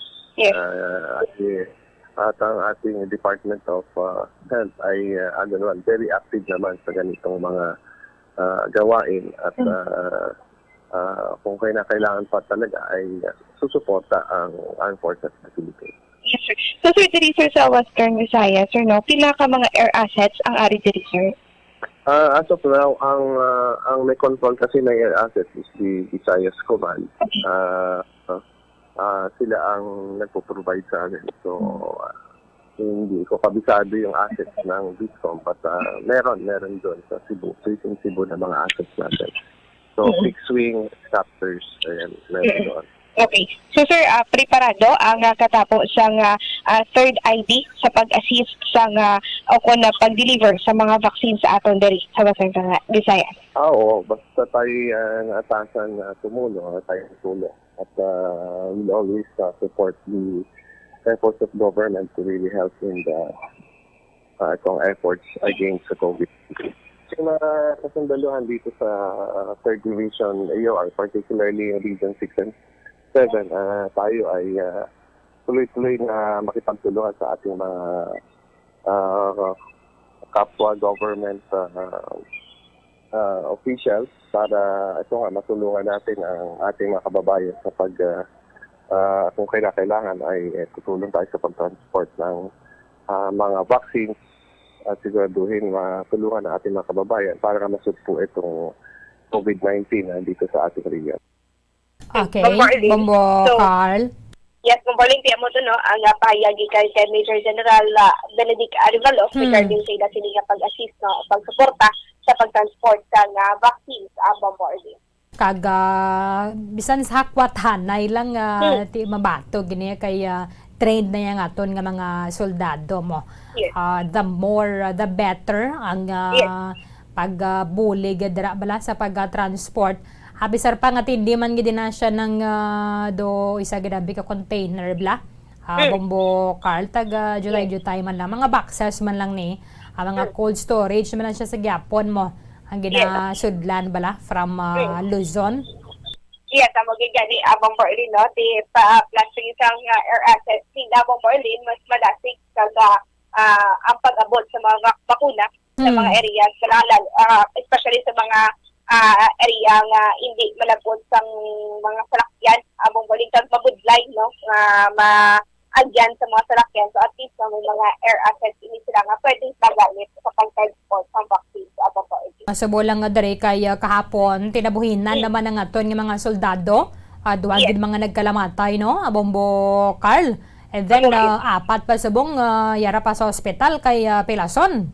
Ang magigani abang party, no? Tisuno kay Major General Benedict Arevalo. So decidido man ini sila sa gyapon, no, nga tapuson ang insurgency di sa Western Visayas. So ang natabo kagahapon kaupo dinhi sa ila sining trabaho Bombolin di amo no ang natabo nalagasan ini sila sa tropa. So ginakilala ang ila sining nga kabayanihan Bombolin kag dako gid ang ila sining gin tribute kung gi-contribute sa lanyultad nga encounter kagahapon. So sunod sa kaya ang sitwasyon tabi duway gid sila bala naka-preparar, no? Bombo Carl.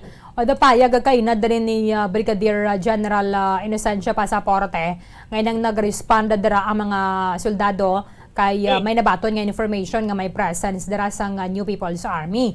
But kung lantawon naton why gid bala nagka-preparar ang mga soldado iti kaluluway man na mga bata pa ning mga magagmay bala ining mga nagkalamatay Bombo Carl.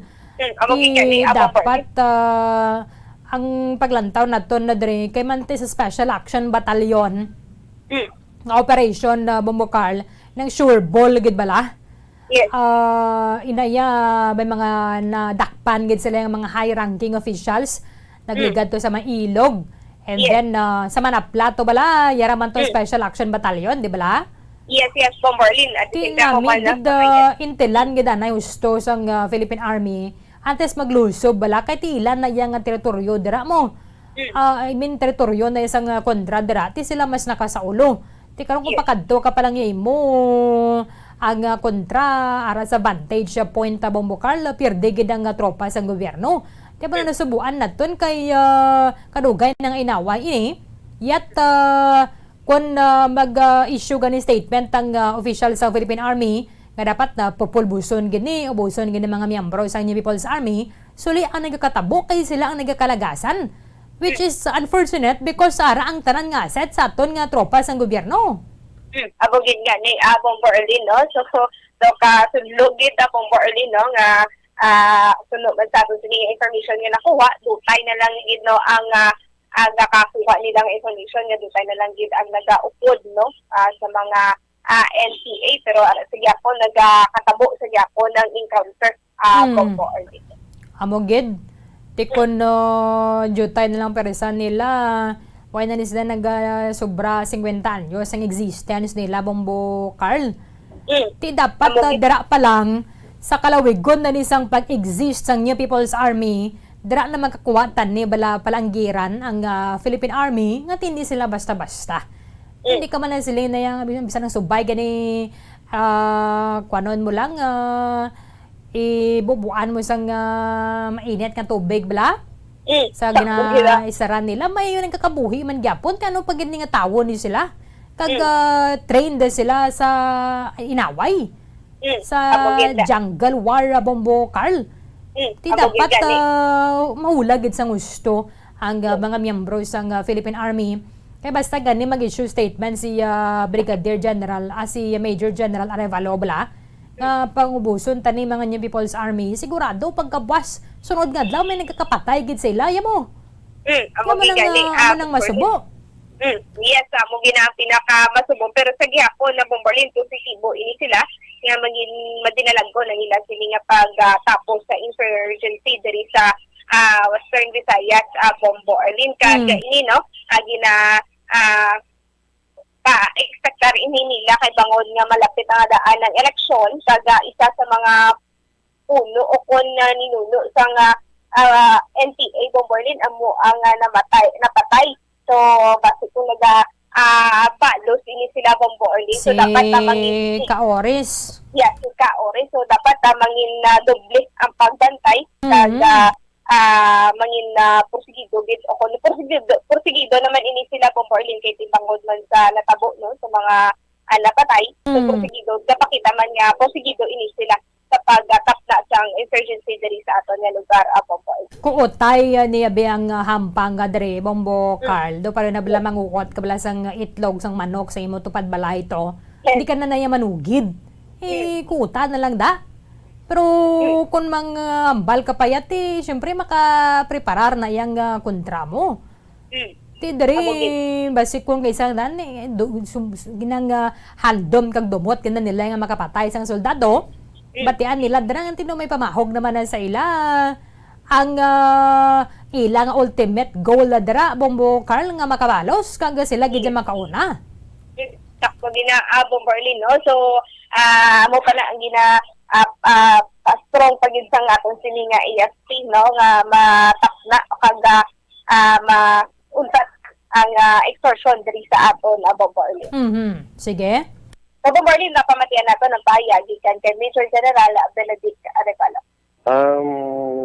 Ito talaga ang kasama sa aming trabaho ay to risk our lives and limbs ano. So kahapon nga tayo ay nalagasan ng ating tropa at kinikilala natin ang kanilang kabayanihan at kanilang panaw at malaki ang kanilang naambag sa ating security kahapon dahil ito nga nagko-consolidate ang New People's Army at may planong atakihin or kikilat dito sa area natin no? Sa pagitan ng Negros Occidental at Oriental.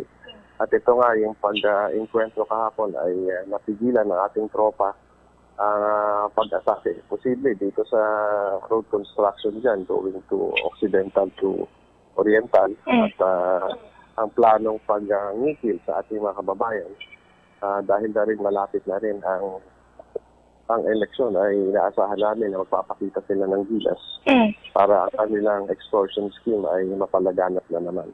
At hindi rin natin makalimutan na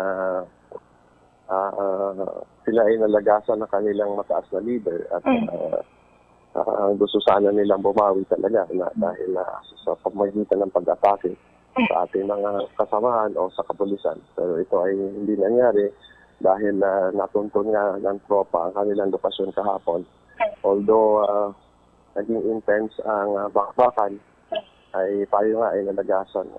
Ito naman ay talagang kasama rin sa ating pagsilbi sa ating bayan na paminsan tayo ay talagang namamatay na kasama. At akin lang mga kasundaluhan na tayo po ay dapat pagtuloy-tuloy sa ating pagtugis sa ating mga kalaban para mapatahimik na ang ating probinsya o ang ating rehiyon dito sa Visayas. So sir, sa gihapon sir, makonsider sa gihapon sir nga malapit na matapos ang insurgency diri sa Western Visayas sir.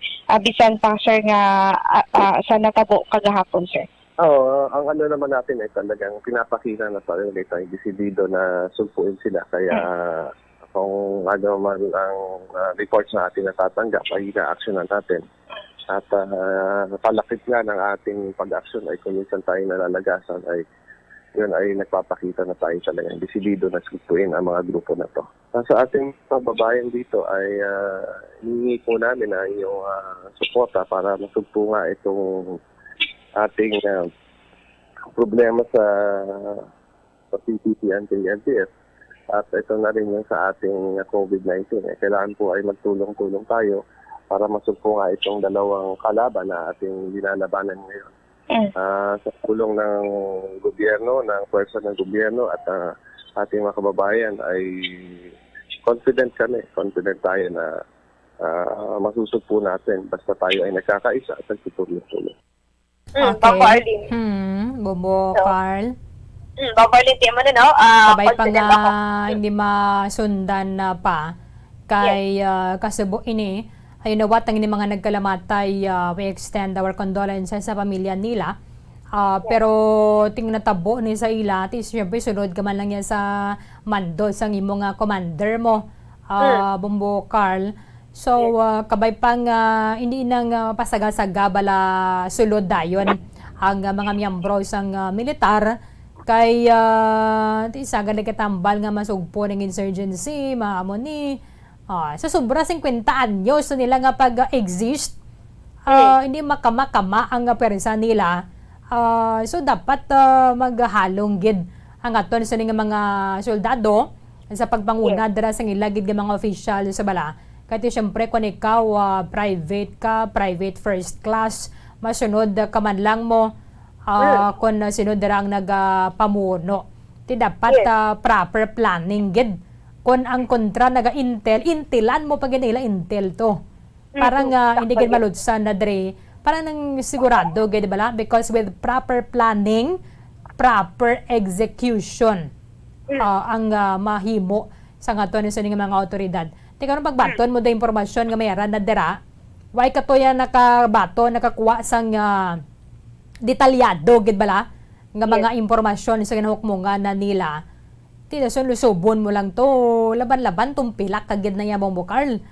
Ti dapat halong gid rin aton ng mga otoridad. Pero sa operation, wala mo na gina-commend dato ng Special Action Battalion, headed by, sino gani, Ryan? Yes, Manungdo? Manungdo, yes, Police Lieutenant Colonel Ryan Manungdo, no? In fairness man sa Special Action Battalion, inaya sigurado gid niya bumbuka lang operation. Ti ang Philippine Army sila ya ang more and well-trained para sa amo ning sahi sang away. Dapat kun mahimo dira sang Special Action Battalion, ngayon ang gusto ang pagkuot nila sang kontrabla, pag-serve nila dira sa mandamiento de arresto o kung pag-responde nila dira sa area, dapat higher pagid better diri ang performance ng Philippine Army because amo nang trabaho nila yamo, di ba? Yes, actual gid Bombarlin. So kabay pa no nga hindi na ini sundan nga encounter nga may malagasan Bombarlin sa katapos sang army Bombardier. Although ti sa trabaho nila, unay nagiman na yang isa mo katiila ra sa ospital, isa mo katiila ra sa sementeryo, pat kun mahimo palang ngaway sa may mapatay, mas maayo pagid. Bombo Carl. Kaya gina-provide man na sa gobyernong tanan na dako man ang pondo nila diri for the intelligence of fund sang Philippine Army.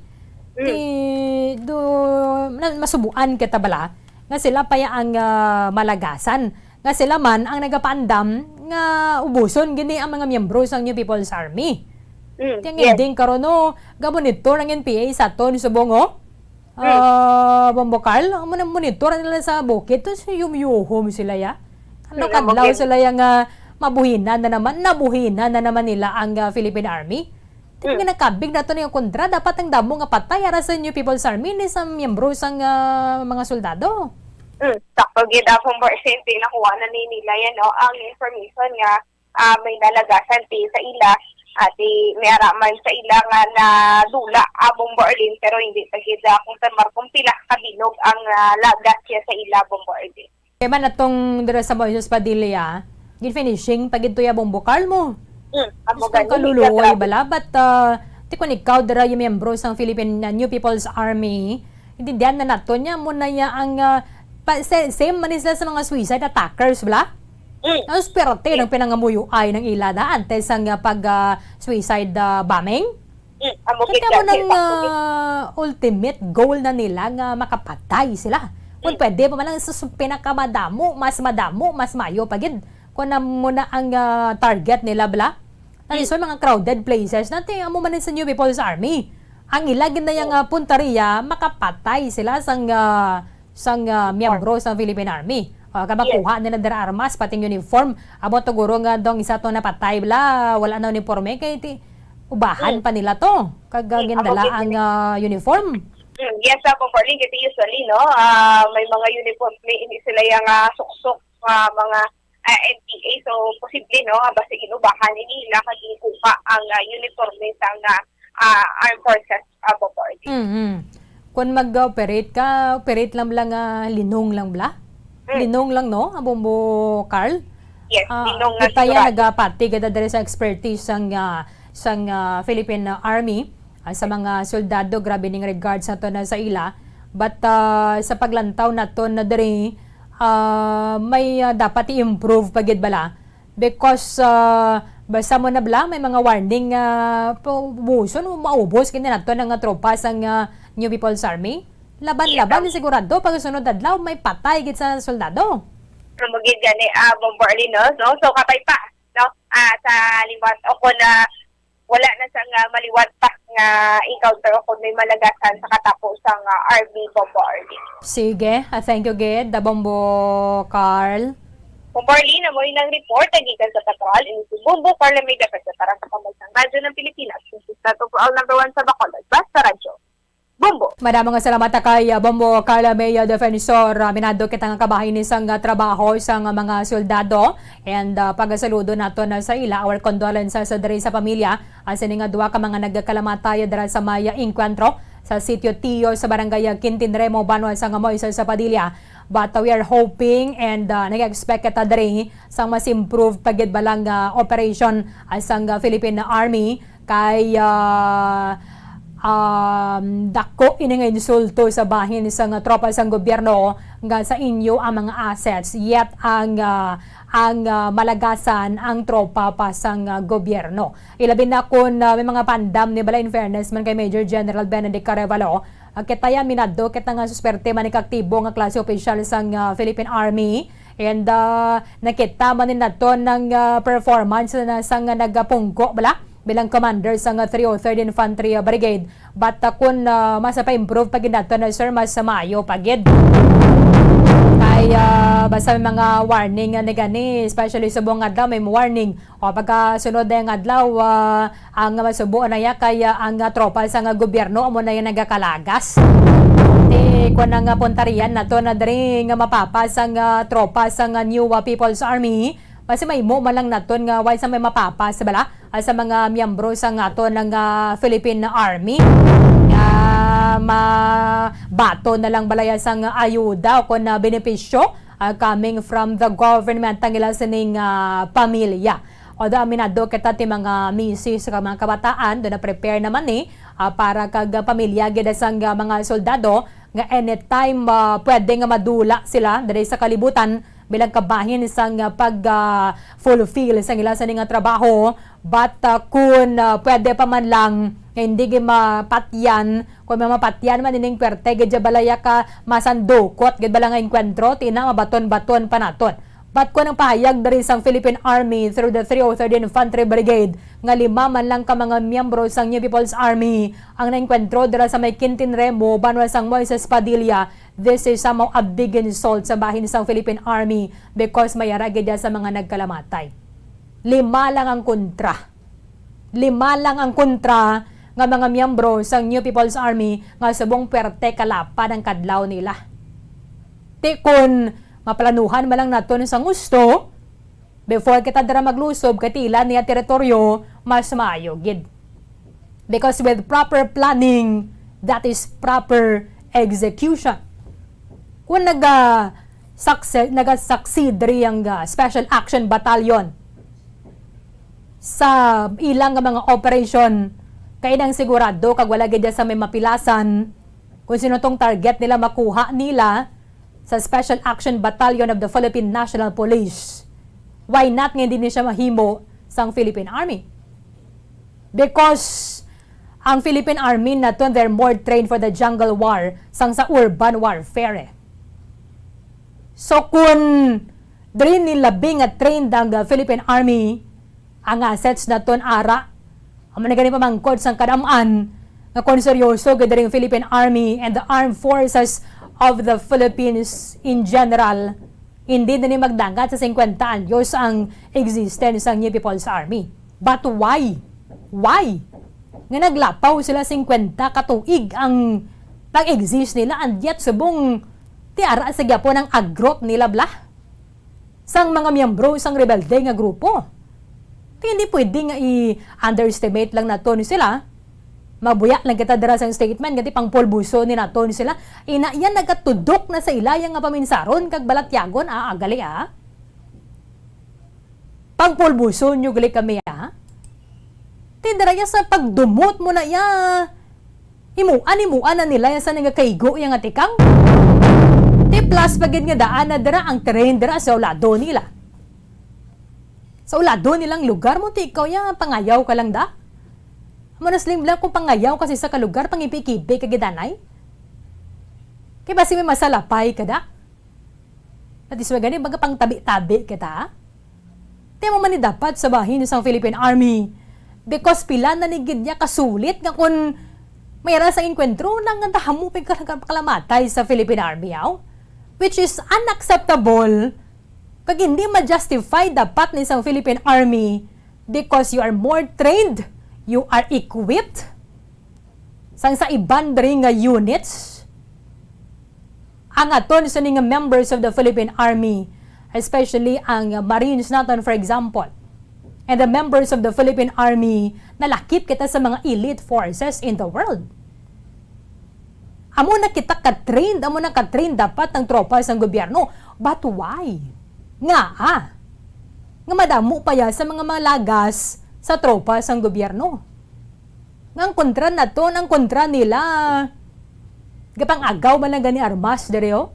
O para sa isang nga napatay, we cannot show you the photos and the respect man sa pamilya because it has graphic content ang ining litrato nga nakuha na tondras from Moises Padilla. But makaluluoy ngayon siya pa naghimumugdo na gani pinpalapitan pa sang miyembro sang rebelde nga grupo kang gin-finishing sibit ang ulo. Imagine mo na. Ti kasakit bala? Nga kung pwede man lang maplanuhan sang gusto, hindi nga pagbaton mo impormasyon na lusob ka to dayon. Tino paluwan na karon niya nga nagdanalagan ka dayon mo, hindi nga matupa ka sa impyerno sang kalayo.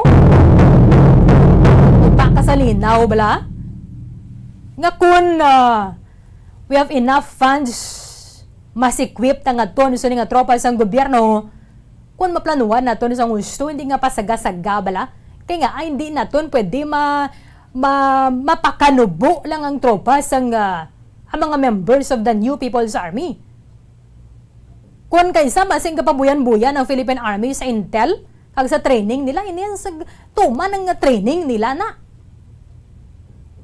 Kaya man ang ila yung handum kag dumot nila nga makapatay sang tropa sang gobyerno. Which sa mo man na dapat ang ultimate man nga goal sang Philippine Army, ini dapat malagasan. So, kung pwede man lang kita makooperate ang hipos mas mayo ged. Di ba lang, kawatan when na nagapay-baloy kung mga wat? Tiyan mo man diri sa bahin sa Philippine Army. Kung may operation, diri hipos lang ta, para usang yasang Special Action Battalion. Makaibalon lang kita dayon, nga timayan na may hura na bla. Kag, nang protected sang husto ang mga members sang SAB. Nga at kung pwede pa man lang, wala sang may mapatay, di dapat wala gid sang may mapatay. Pero kung hindi mo gid manikawan, kahit mo gid ang kabuhi nila sa enkwentro, mera gid sang may mapatay, pero at least ma-justify, mabato na to na 50 bikabilog kung kontrati, pila lang kabilog 12. Pero yung kadamo sa mga nagluso badara, and then ang kontra mo, 5 lang kabilog, ang soldado pa napatyan. 45 minutos ang nakaligad sa takna ang alas 9 sa aga. Wala po sa nahangaton nga tiyampo dari sa pagpangalaga isang bomba na big time. Ang mga napatay kahapon dara sa may encounter Corporal Vincent Trero and Private Cesar Ayan. Okay, sige. Kaya na may statement dari nga wala pagid man na inform ang pamilya, but may post naman na dari ang iban nga mga family members nga mga nakaibalo naman na sila kasi mga nagkalamatay. So kita nagapalabot agad sang sympathies and condolences sa pamilya sining nga duha nga mga nagkalamatay nga mga soldado at taga Bisaya suman lang ini sila. 47 minutos sa nakaligad sa taknang alas 9 sa aga. Kulabo sa nangaton nga tiyampo dari sa pagpangalaga isang bombohanay big time. Iban nga mga impormasyon ka mga balita bantayan na ninyo sa bombohanay sa udong. Darigid lamang sa matutod nga numero 1. Pagtanikatabwas sa maman sa gihapon nga oras. Sa katapusan ang inyong walagad si Bombo Erlin Bayonita. Para sa pambansang radyo ng Pilipinas. Consistent overall number 1 sa Bacolod. Basta Radio! Bombo! Bombo Radio Bacolod. Number 1! Basta Radio Bombo!